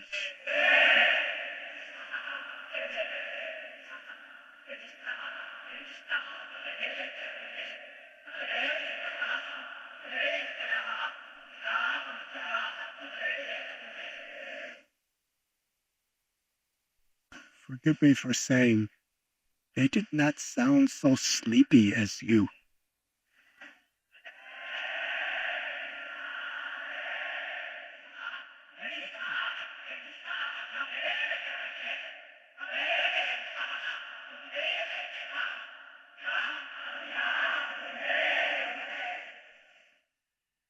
We are doing the same thing at Govardhan, crying out the holy names. And as they were chanting in this Prem Sankirtan, they were chanting with great love, all the queens together, and so many Brijabasis joined, and Vajranabha was there, and Parikshit Maharaj, and they were chanting, and suddenly, one by one, the associates of Krishna from Vrindavan, who were in their Aprakata Leela, they became Prakata. They manifested. One of Krishna's associates, one of Srimati Radharani's associates just appeared. And each time every one of them appeared, everyone would roar even louder to celebrate in their kirtan.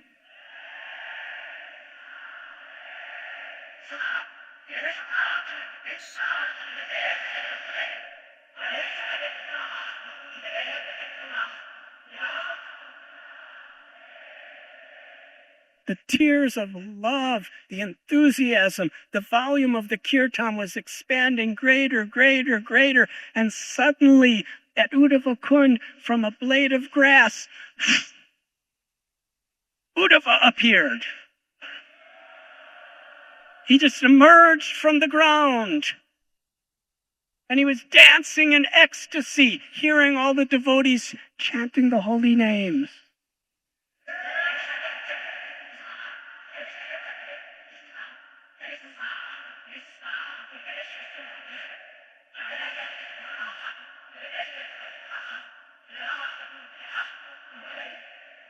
The love permeating and being shared by all of the present devotees was increasing deeper and deeper and deeper, and the kirtan was becoming more ecstatically full of gratitude and love. And suddenly, Shishi Radha Gopinath appeared. And everyone roared out the whole beating.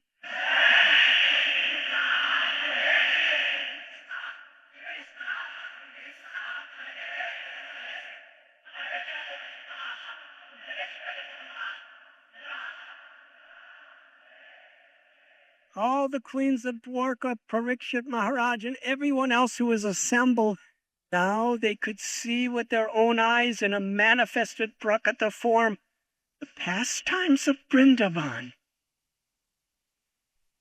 Suddenly, everyone disappeared. All Krishna and his eternal associates.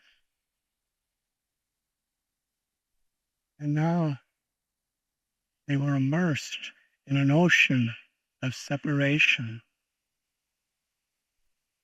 To pacify them, on the banks of Uddhava Kund, Uddhava spoke the glories of the pastimes of Brajalila, Vrindavan.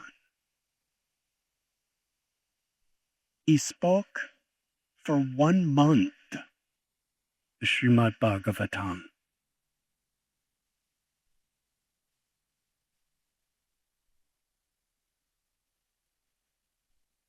The Srimad Bhagavatam that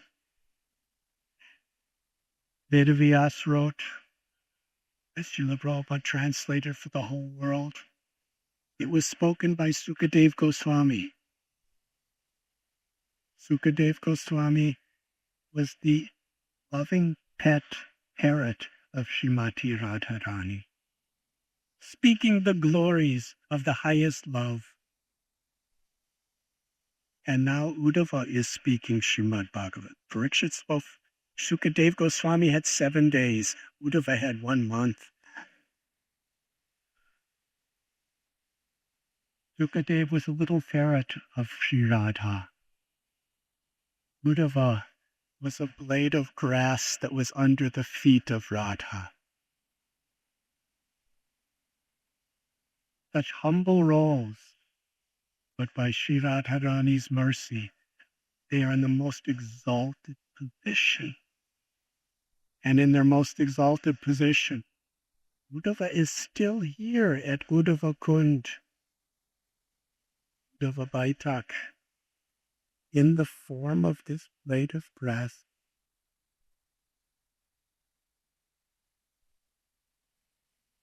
As he spoke Srimad Bhagavatam,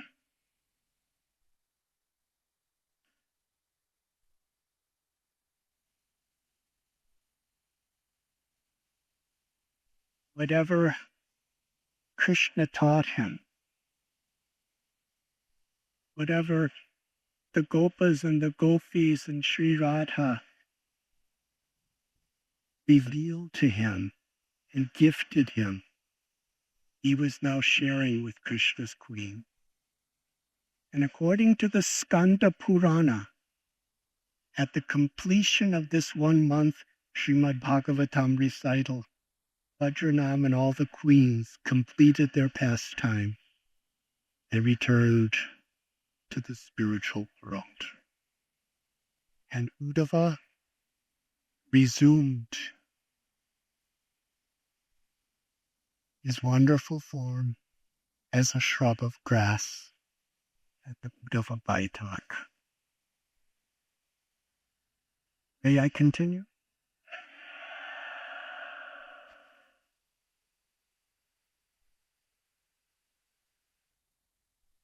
Radhanath Das Goswami was living on banks of Radha Kund. In those days, there was no building or houses or structures like this. There was just some simple bhajan krutirs for Radhanath Das Goswami, Krishna Das Kaviraj Goswami, and Rupa Goswami, Jiva Goswami. They all at different times had bhajan krutirs at Sri Radha Kund.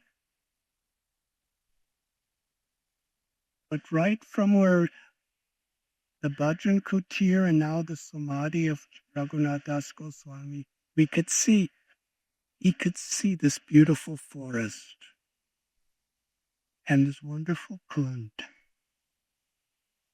And he wrote a book about the pastime that was inspired there. The name of the book is the Mukta Charita, and the place is Malyahari Kund.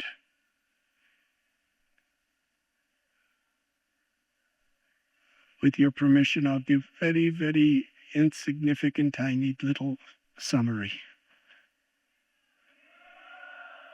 It begins in Dwarka, where Satyabhama is asking Krishna, please describe to me this pastime that I have heard, where you had a garden of pearls in Vrindavan. Krishna began the narration. It was Diwali. On the day of Diwali, Krishna's parrot came and whispered in Krishna's ear that Srimati Radharani and her very confidential gopis were gathered together at the Malyahari Kund. So Krishna, Subal, Sridama, and all these loving gopas, cowherd boys, came to Malyahari Kund. And they found Srimati Radharani and her Sakis. They were making garlands of precious pearls. Such beautiful pearls, being strung together. Krishna requested, please give me some of your very best pearls, because I want to decorate my cows. Here is Harini and Havini.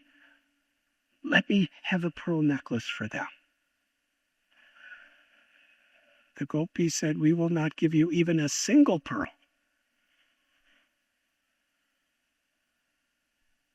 Krishna pleaded. He pleaded with them. Finally, Lalita Saki opened a box, and there was just one tiny little broken piece of a pearl. And she said, this is all I will give you. Krishna was very disappointed. He went back home to Nandagaon. And there he approached his mother, Yashoda, and said, I want to make a garden of pearls. Please give me some of your pearls so that I can grow them. Yashoda Mai said, pearls don't grow on bushes or trees. Pearls are found in the ocean. You can't plant pearls. And Krishna said, but I've seen my father. He puts seeds in the ground and they grow. And pearls are like seeds. I'm sure, with all certainty, Mother, that pearls will grow. Yashoda Mai, just to please Krishna, she gave him pearls. Krishna was really, really excited. He went near the Yamuna and he created a garden. He would dig little holes, and in each hole he would carefully drop a single pearl. And then with his own supremely loving hands, he would bury that little pearl by covering it with the soil of Vrindavan. And after so many little holes and planting so many little pearls in the holes in this little area, which he considered a garden, he sent Madhu Mangal, go to the gopis and ask for milk to water the pearls. Madhumangal went to gopis. The gopis simply laughed. And that was all he could take back with him. So Govinda Dev Krishna, he approached his mother, Yashoda, and said, please give me lots of milk to water my pearl garden. So Yashoda Mai supplied all the milk that he wanted, and he was profusely watering every day his garden.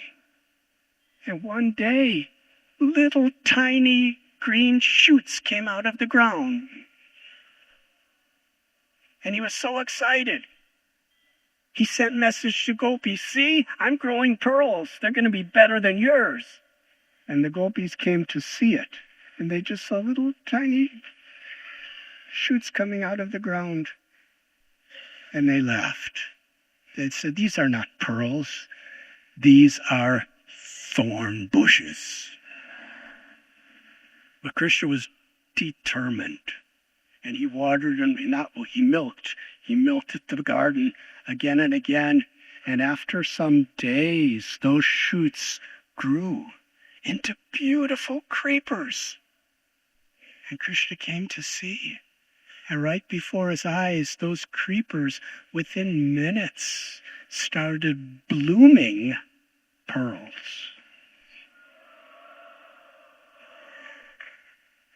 Thousands and thousands of pearls were blossoming on every twig and every branch of every creeper.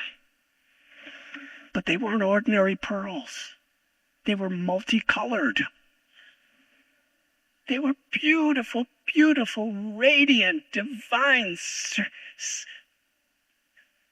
colors that were emanating from these pearls. And each pearl had an ambrosial, nectarine fragrance. The whole Braj Bhumi was being permeated by this intoxicating, spiritually intoxicating fragrance emanating from the pearls. Krishna called gopis to see this garden. Krishna laughed. He said, my pearls are better than yours. So the gopis met together and decided, we must now have a garden to grow better pearls than Krishna.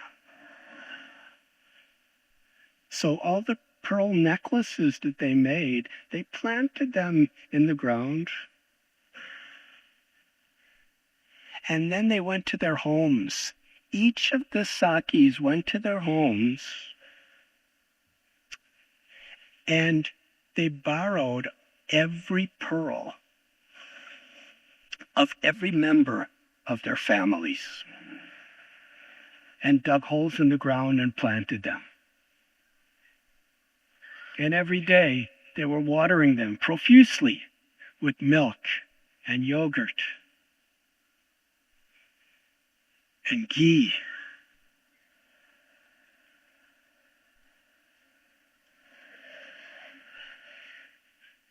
And day after day after day, they were so very, very, very excited. And a few days later, little shoots came out of the ground. And then they were really excited. And they sent message to Krishna, our pearl garden is going to be far greater than yours. And a couple days later, all those little shoots manifested as the most ugly thorn bushes.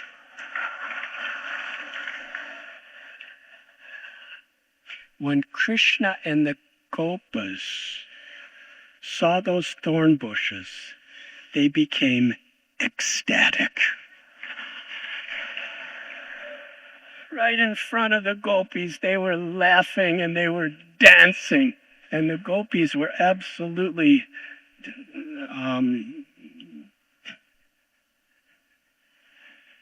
bewildered,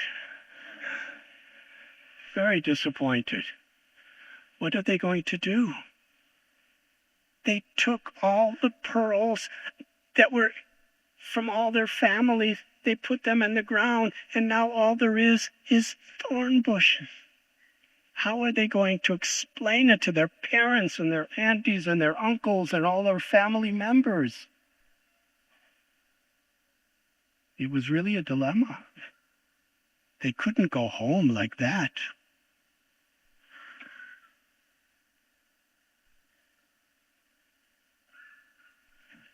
They asked Krishna, please give us some pearls to give back to our family.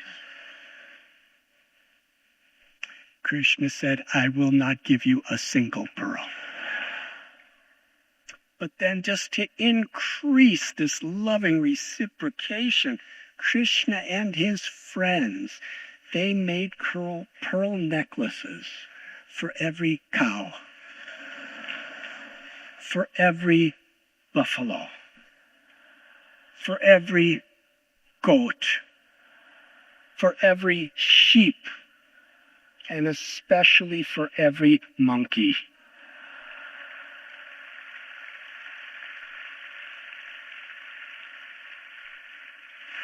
But he would not give a single pearl to a gopi.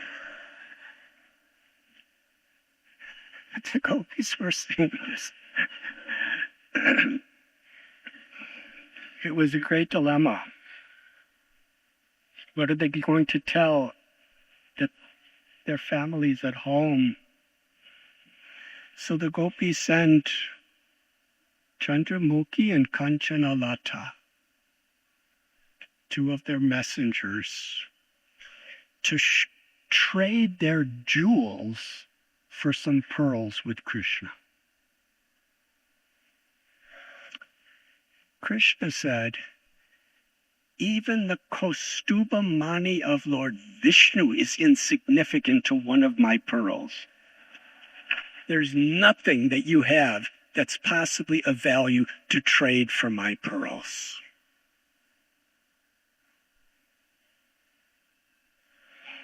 The gopis were very much ashamed. One by one, each gopi came to try to give everything they had for a pearl, so they wouldn't displease their families at home. And there were so many wonderful discussions of bargaining, but Krishna would not give anything. And they were in a kunja, a little garden, and behind the bushes where Krishna could not see, Srimati Radharani was sitting, and she could hear all the loving arguments between Krishna and gopis. And Krishna would not give. Finally, Vishaka, Saki, she was very strong, offering so much jewelry, so much wealth, so much everything. Just give us pearls. We're in a very difficult situation. We borrowed all these pearls from our families. Krishna said, I will give you one single pearl only on the condition that Srimati Radharani will pay any tax I ask of her. And Vishaka Devi started arguing with Krishna. It was a really good argument. In fact, Mukta Charita, a good portion of that whole book, is the arguments between Vishaka and Krishna and other gopis and Krishna. And Sri Radharani can't see, but she could hear. And finally, Subala. Subala is one of Krishna's most intimate, loving cowherd boy friends. His complexion and his appearance was so much like Srimati Radharani. And he and his Priya Narmasakas, these cowherd boys, were so much participating in making beautiful, beautiful arrangements for the meetings and the loving relations between Radha Gopinath. So Subala came to try to mediate between the gopis and Krishna, trying to give some sort of settlement. We see in the world today, there's so many people trying to mediate opposing parties. There's nations that are fighting, and it takes very powerful people, very connected people to successfully mediate. There is no one more qualified to mediate between Krishna and gopis than Subala. And after some time, he failed. He gave up. He couldn't change the gopis' minds, and he couldn't change Krishna's minds. At that time, Sri Radharani and gopis, they gave up. And they went to Radha Kund. And at Radha Kund, they were talking amongst each other, what now?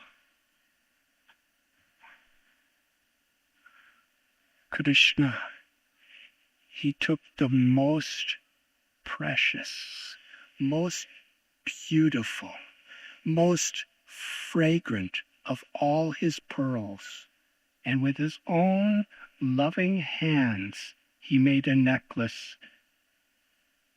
And then he put it in a precious golden box. And with his own hands, Krishna wrote he engraved on that box, Radha. And then he made another pearl necklace with his own hands and placed it in another golden box and wrote the name of another gopi. And in this way, each and every gopi who was there at Radha Kund, he made a golden box with their name engraved. And through a messenger, he sent all these pearl necklaces to the gopis. And the gopis were so filled with joy. But when you're filled with joy in bhakti, you just want to reciprocate. That's how joy is expressed, by reciprocating. When we receive joy, we don't just want to keep it. We want to reciprocate and give joy. So Srimati Radharani, she went to Pushpavan, and there she collected the most fragrant, lovely flowers, and she made wonderful garland for Krishna. And then on the banks of Radha Kund, she cooked the foods that Krishna liked the most. And she sent through her messengers to Krishna. And in this way, the gopis were filled with joy. Krishna was supremely filled with joy that he gave them so much joy. And the Sakis, they decorated themselves with all the gifts of Krishna, and they went home. And all their families saw, you planted our pearls, and look at what you have.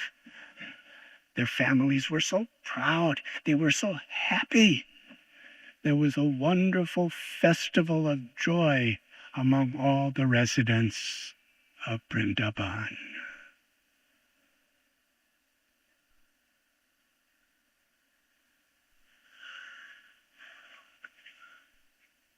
Just beyond Malihari Kund is Shiva Kodi. There's a wonderful pastime that took place there. And this pastime could be told anywhere in the world, and it deeply touches people's hearts. There was a girl jackal that lived in that forest. Now, jackals have very little prestige. We say, this person has the grace of a swan, the voice of a cuckoo, the beauty of a peacock. the courage of a lion.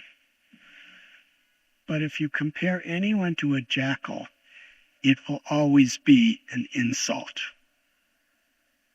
Because what are jackals? They're scavengers. They live by eating dead, rotting corpses. They don't even kill the animals. They just eat corpses. And they're pretty scrawny.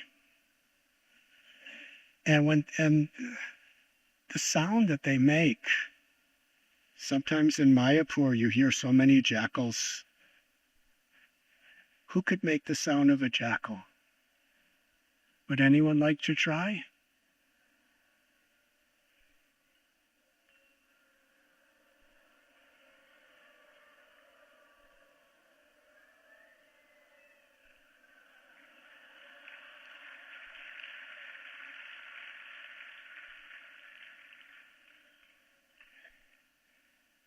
I must say that the jackals are melodious compared to you.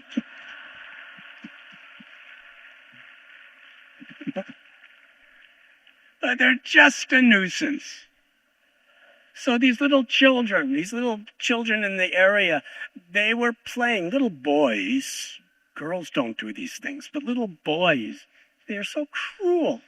They saw this jackal, this low-class little animal, and they started chasing the jackal and throwing stones at the jackal and running up and catching the jackal and beating the jackal with sticks. And the jackal was screaming and crying in pain, and she ran away, and the boys kept chasing her, and they were shouting insults at this little girl jackal, beating, stoning, and finally the jackal jumped in a hole in the ground, and the boys built a fire around the hole and were shouting insults in the hole, and the fire was burning hotter and hotter and hotter, and they knew that the jackal had to come out or she would burn to death, and they were just waiting with their sticks. From the core of her heart, this jackal was in so much utter distress, all alone, hopeless, helpless. She was just crying out in her jackal voice. And Srimati Radharani was at Radha Kund with her friends, and she heard it. She told Lalita Saki, "No one in my forest should suffer. Go help her." Lalita Saki came running to the place of Shiva Kori, and there she saw the boys standing around the hole, and Lalita Saki chased all the boys away. Then she put out the fire, and she looked down, and the jackal was so terrified. She was just on the bottom of the hole, coiled up. And Lalita Saki looked down in the hole and whispered kind words. And that little she-jackal peeked her head up and saw the compassionate glance of Lalita Saki. And Lalita Saki reached her hand in and lifted the jackal out of the hole and petted the jackal. And then she brought that jackal. The jackal kind of bowed down to Lalita Saki's feet, and she brought her into the presence of Srimati Radharani. The jackal bowed at Radha's feet. She glanced with such mercy. She petted that jackal. She filled that jackal with ecstatic prema bhakti. And that jackal, by Radharani's mercy, is eternally her pet, participating in Sri Radha's Leelas. That jackal represents a conditioned soul in this material world, vulnerable to so many sufferings. Those village boys represent the three modes of material nature that inflict so much suffering. The fire represents samsara, the fire of material existence. And samsara davana loka, karuna. Lalita Saki represents the Guru, whose karuna, whose compassion, extinguishes the burning fire of material existence and brings us into the presence of Shri Shri Radha Govinda. Srila Prabhupada Ki Jai.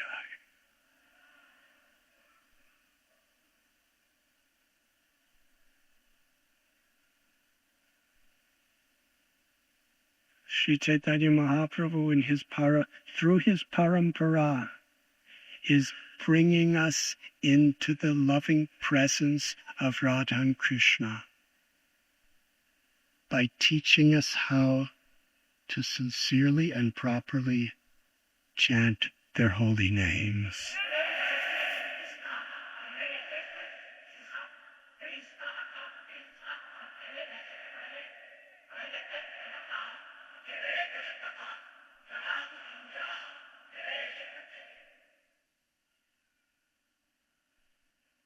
And in our Yatra, we are absorbing ourselves in hearing these transcendental pastimes,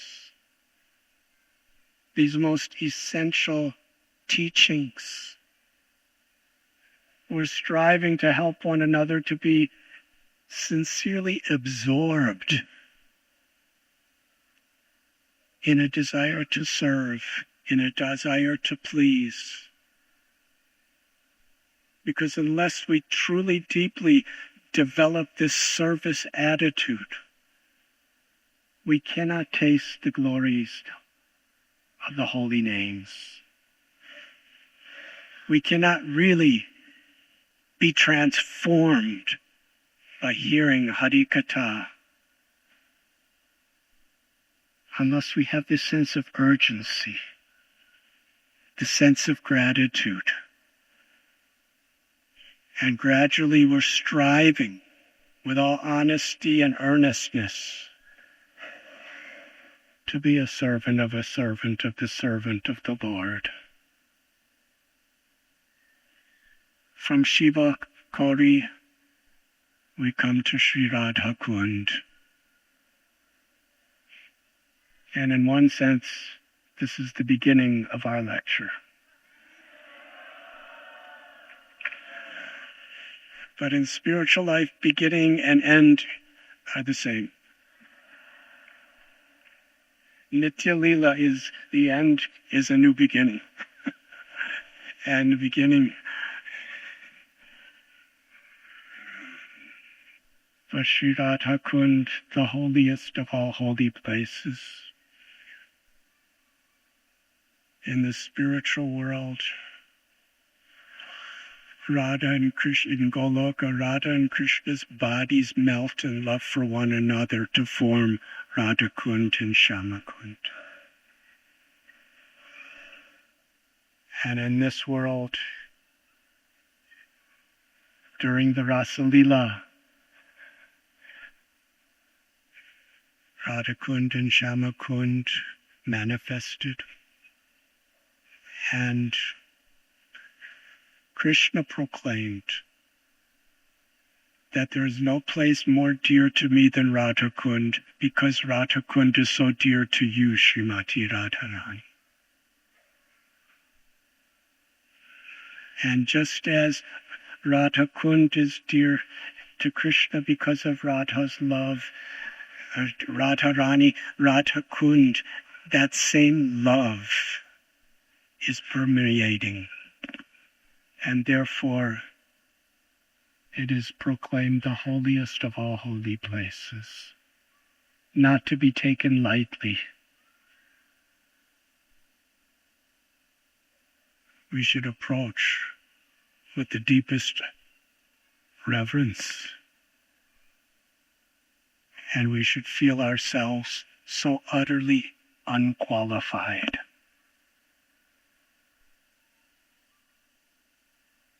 to the degree we consider ourselves qualified, is our disqualification.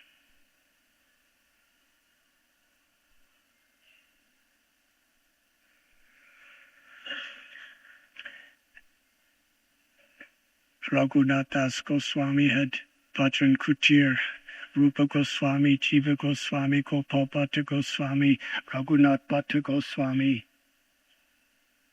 Krishnadas Kaviraj Goswami. After hearing Lord Chaitanya's pastimes every day for many years from Raghunath Das Goswami, with the blessings of all the Vaishnavas, with the blessings of Madan Mohan, on the banks of Radha Kund, he compiled Sri Chaitanya Charitamrita.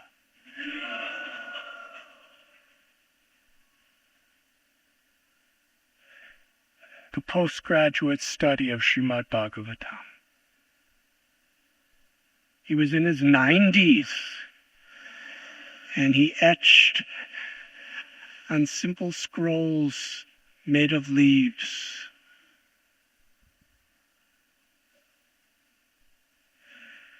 And later, Srila Vishwanath Chakravarti Thakur made his residence there. There's a Baitaka Balabacharya Madhavendra Puri.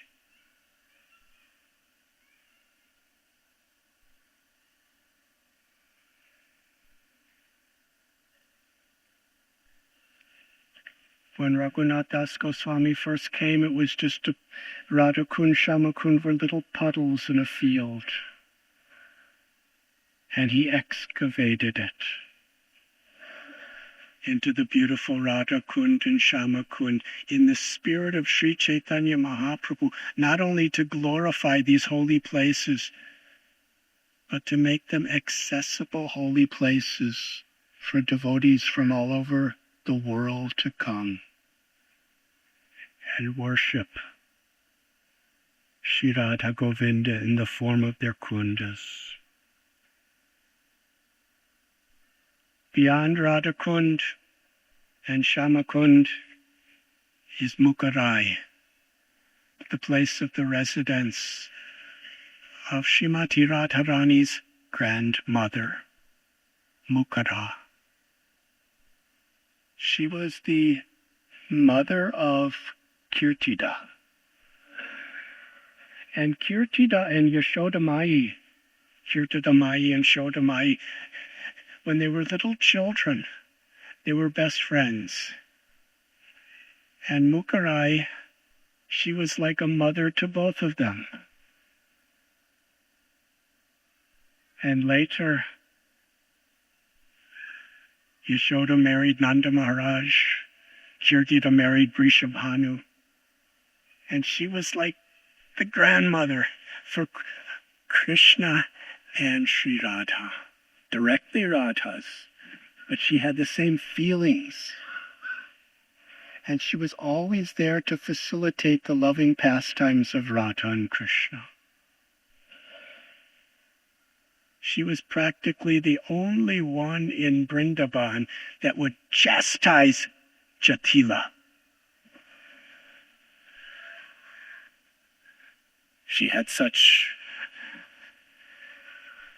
She would even facilitate the Parakiya Rasa of Radha and Krishna, sometimes in her own home of Makarai.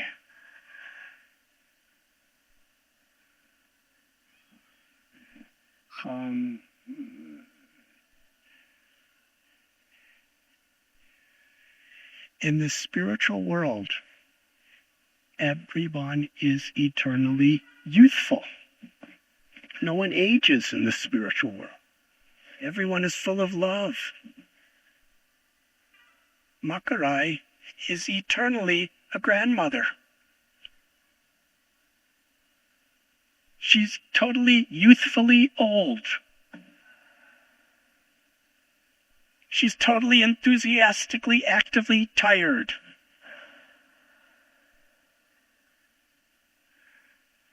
The pastimes of Vrindavan are filled with transcendental mysteries of love. And then we come to the Pushpavan, the favorite most flower garden or forest of Srimati Radharani and gopis. There's whole sections of Kadamba trees and Kameli trees and Bakula trees and Tamal trees. And each one has the most beautiful flowers and the most beautiful leaves. And Srimati Radharani collects those flowers to offer to Krishna in Radha Kund.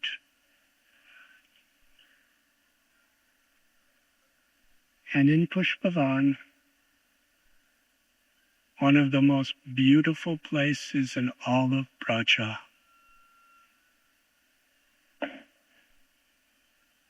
When Krishna was once decorating Sri Radha's hair with the flowers of Pushpavan, he wanted water to sprinkle on them, but there was no water. Lord Govinda pushed his flute into the ground and formed Kusum Sarovar.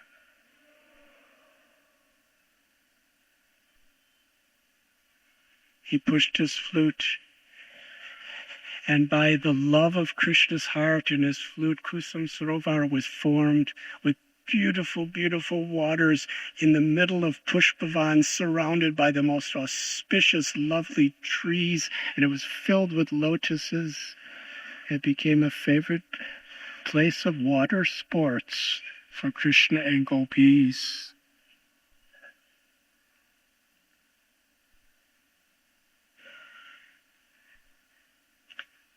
On the banks of Kusum Sarovar is the Radha Ban Bihari temple,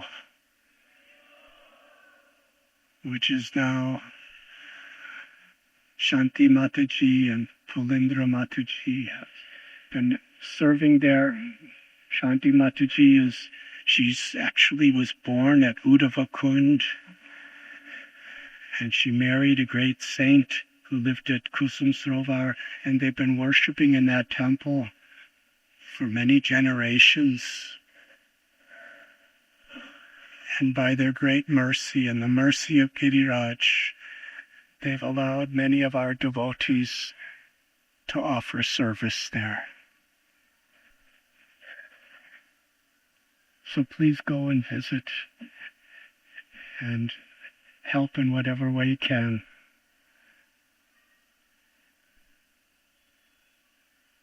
Just across from there is Narada Muni.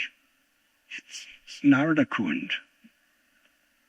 The story is that Narada Muni approached Lord Shiva because he had been everywhere. And he's just always Narada Muni Bhajaivina Radhika Varmana Name. He's the guru of Dhruva. He's the guru of Prahlad. He's the guru of the Prachetas. He was there in Ram's Leela. He was there in Krishna's Leela.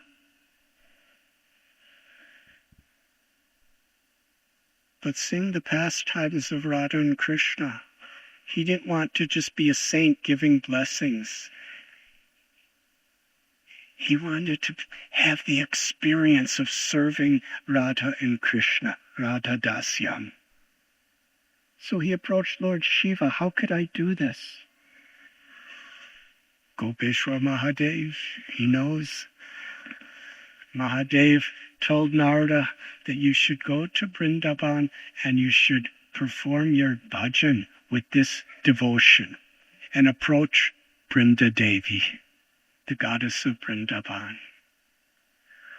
So after Narada Muni was deeply absorbed, like many of us are striving to do, in hearing and chanting and meditating on the glories of Krishna,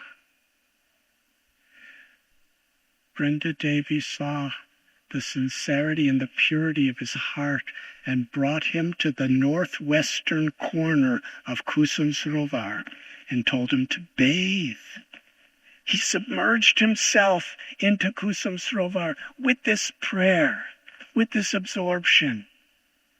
And when he emerged, he had the bhav, the love, and the form of a gopi. And Brinda Devi came and called him, now he's not Narada Muni, he's Naradi Gopi. And she brought him to Radha Kund. Now, the great Narada Muni, the guru of the Astev, now he's a little girl. The ultimate achievement of his entire aspiration in life. And he was allowed to be a servant of the servant of the servant of Sri Radha and gopis. And Krishna told her, Narada Gopi, you should become Narada Muni again. And you should write the glories of Vrindavan. So Brinda Devi took him back to Kusum Sarovar, to the southeastern corner, and he bathed, and Naradi Gopi came out, Narada Muni. And he went to Narada Kund in the Narada Van, and there he compiled the Narada Bhakti Sutras.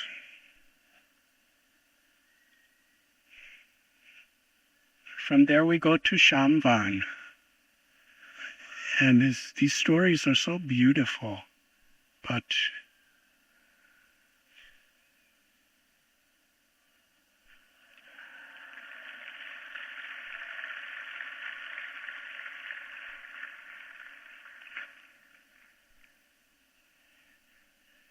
Shambhan is a wonderful place where Krishna he and his cowherd boy friends would be taking prasad and playing at Gowala Pokar, and he would slip away and come to Shambhan and have wonderful pastimes the Goswamis share with us, with gopis. And there is the Ratna Singhasan, one of the most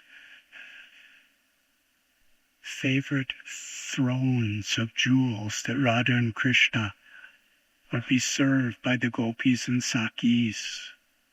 And it was in Shambhan, Srimad Bhagavatam describes, on the night of Holi, later Gaur Purnima, that Shankachuda, terrible, powerful, arrogant demon, came. And he actually came with us. He was so envious of Krishna and Balaram. They were Krishna and Balaram and gopis. They were dancing together and singing, and just to please them, Balaram and Krishna started singing so sweetly. Because the gopis were singing so sweetly, they wanted to reciprocate. They sang so sweetly that all the notes and all the melodies of all the ragas, they could sing simultaneously. So beautiful. Praising the moonlight, praising the stars, praising the forest, praising the singing of the birds, praising the humming of the bees, praising the charming atmosphere of Govardhan, and praising the gopis' love. Shankachuda was thinking, such beautiful girls, they should be mine. So with a stick, he didn't touch them, but with a stick, he took them away from Krishna and Balaram, and they cried out for their help.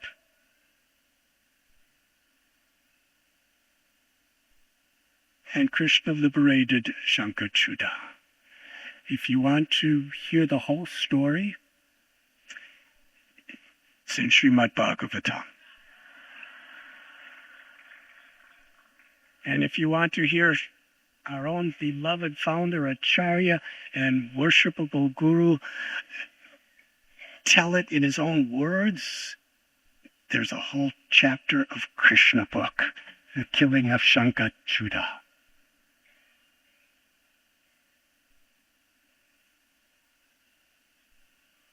And beyond there is Gwalapokara, where Christian cowherd boys perform so many leelas. One time, they would have lunch there.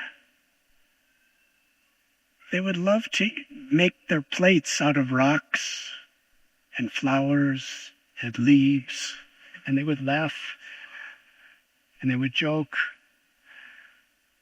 And every preparation they would taste, all the cowherd boys would lovingly praise the preparation they ate. And sometimes they'd eat it, and sometimes they'd share it. And in this way, the Sakya Ras,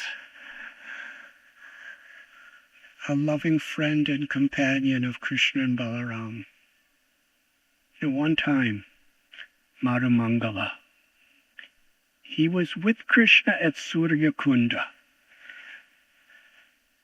And while Krishna was meeting with Srimati Radharani, Madhumangala, dressed as a Brahmin priest, he was performing puja for the sun god on behalf of, and giving blessings to gopis.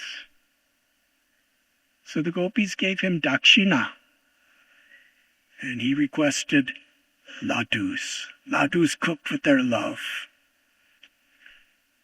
So Krishna and Madhumangal came back to Gwalapokar, and he had a cloth bag filled with ladus given by gopis. And so that he could keep them all for himself, he hid them under his dhoti. When they arrive, Krishna, by his glance, signaled to Balaram, without any words, just by his glance, Madhumangal has ladus.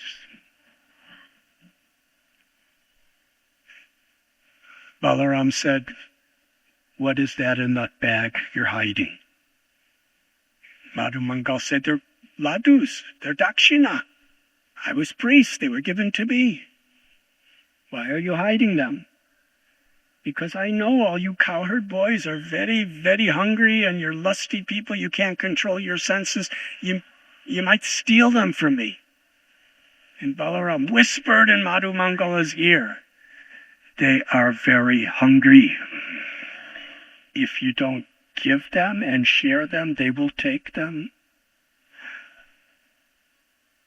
Madhumangal replied, "I am a Brahmin. These ladus are the property of a Brahmin. Very sinful to take the property of a Brahmin." He spoke with great authority. Such gravity. Behind him, one of the cowherd boys silently came and covered his eyes from behind, like this, of Madhumangal, so he couldn't see anything. And suddenly, when he was blindfolded by one cowherd boy, another cowherd boy pulled away all the ladus. And then another cowherd boy pulled out the back pleat of his dhoti. And then another cowherd boy pulled out the front pleat of his dhoti. And his dhoti fell to the ground. And Madhumangal is blindfolded. He can't see anything. He's in his underwear. And he's hearing all the gopas glorifying the taste of his ladus. And when he finally could see, the gopas were dancing around him, each one holding his ladus and eating them and praising the flavor.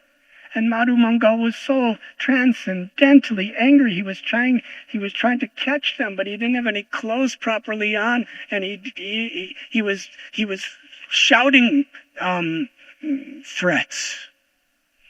And the effect of his threats is while the gopis or the gopas were dancing around him with his ladus, laughing, jumping, playing,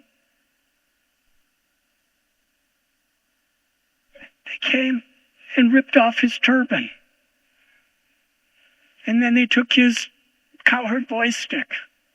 And they took his buffalo horn. And they took his flute. And they were holding up everything Madhu Bhagal was wearing and holding, and they were all dancing in circles around him, holding it up for him to see and celebrating to each other, I have this. And Madhu Bhagal was very, very upset. Transcendentally. And Krishna felt pity for him. Krishna personally put the turban, tied the turban back on Madhu Bhagal. Something like the Brijabasis did for Chandramauli Swami Maharaj and Puri Jan. And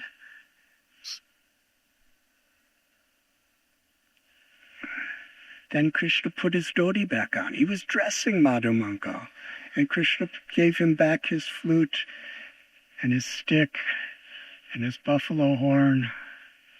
And then Krishna gave back the bag of his ladus.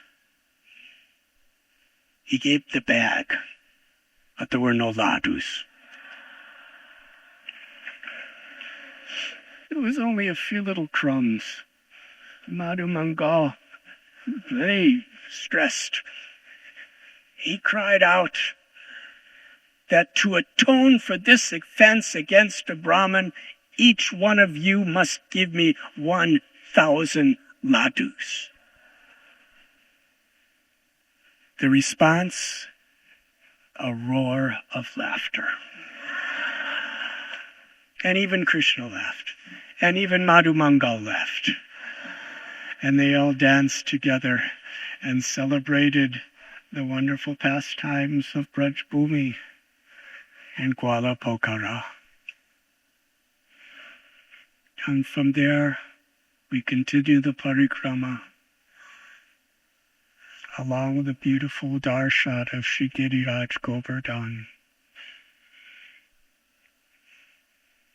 And we return to the village of Govardhan, to Manasi Ganga, where we bow our heads with sincerely prayerful and grateful hearts,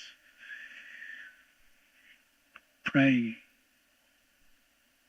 that we can reciprocate with the great blessing and mercy we have had of Govardhan Parikrama by very sincerely committing our hearts and our lives to following the teachings we have received.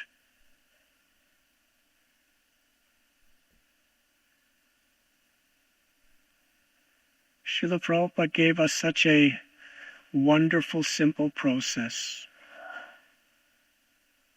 Just live a pure life.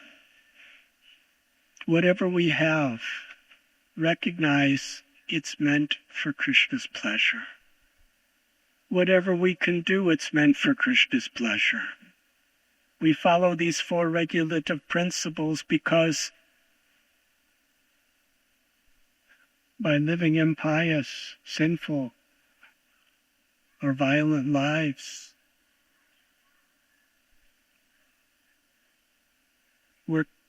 we become disconnected from that spirit of devotional service. We pray to please our gurus, to please Srila Prabhupada, to please Krishna, with determination, with faith, with enthusiasm, to study Srila Prabhupada's beautiful books, to read these books by our great acharyas, to sincerely take shelter of the holy names in japa and in kirtan.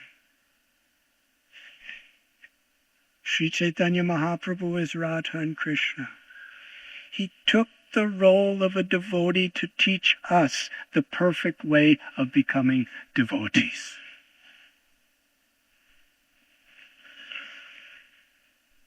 And how did Lord Chaitanya do it? Not only by tasting the sweetness of Krishna consciousness by his own loving association with devotees and his hearing and chanting, but by spreading the message to the world. Lord Chaitanya told us how to be a devotee and please him by helping to spread Krishna consciousness in every town and village. He compared himself to a fruit seller, a gardener. He had the fruits of love of God. He said, how many of these fruits of prema bhakti can I distribute with my 2 hands? I request all those who are my devotees to assist me in spreading these fruits, distributing them everywhere. Do not consider who is fit or unfit. Give everyone the chance.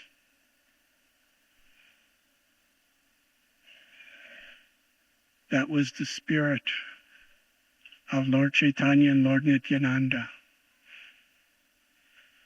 And close to our own lifetime, that was the spirit of Thakur Bhakti Vinod. That was the spirit of Bhakti Siddhanta Saraswati Thakur, the 6 Goswamis. They were giving the facility for all time to come for all people with the knowledge and the example for the whole world to be Krishna conscious. And then Srila Prabhupada, he circled the world 14 times distributing these fruits. Yes, from our Govardhan parikrama, we're so grateful. And we bow down and we pray that we can reciprocate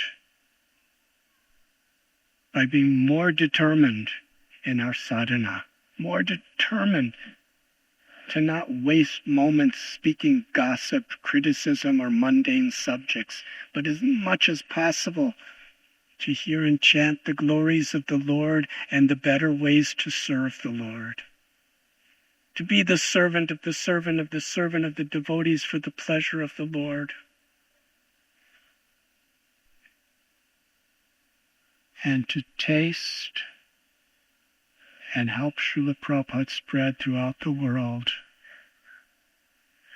the Param Vijayate Sri Krishna Sankirtanam, the prime benediction for all beings, the chanting of the holy names.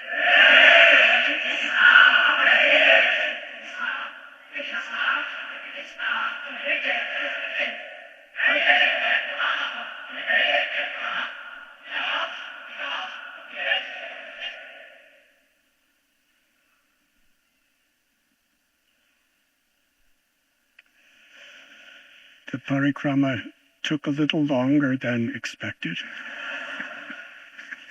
We were somewhat relaxed, but I thank you very much.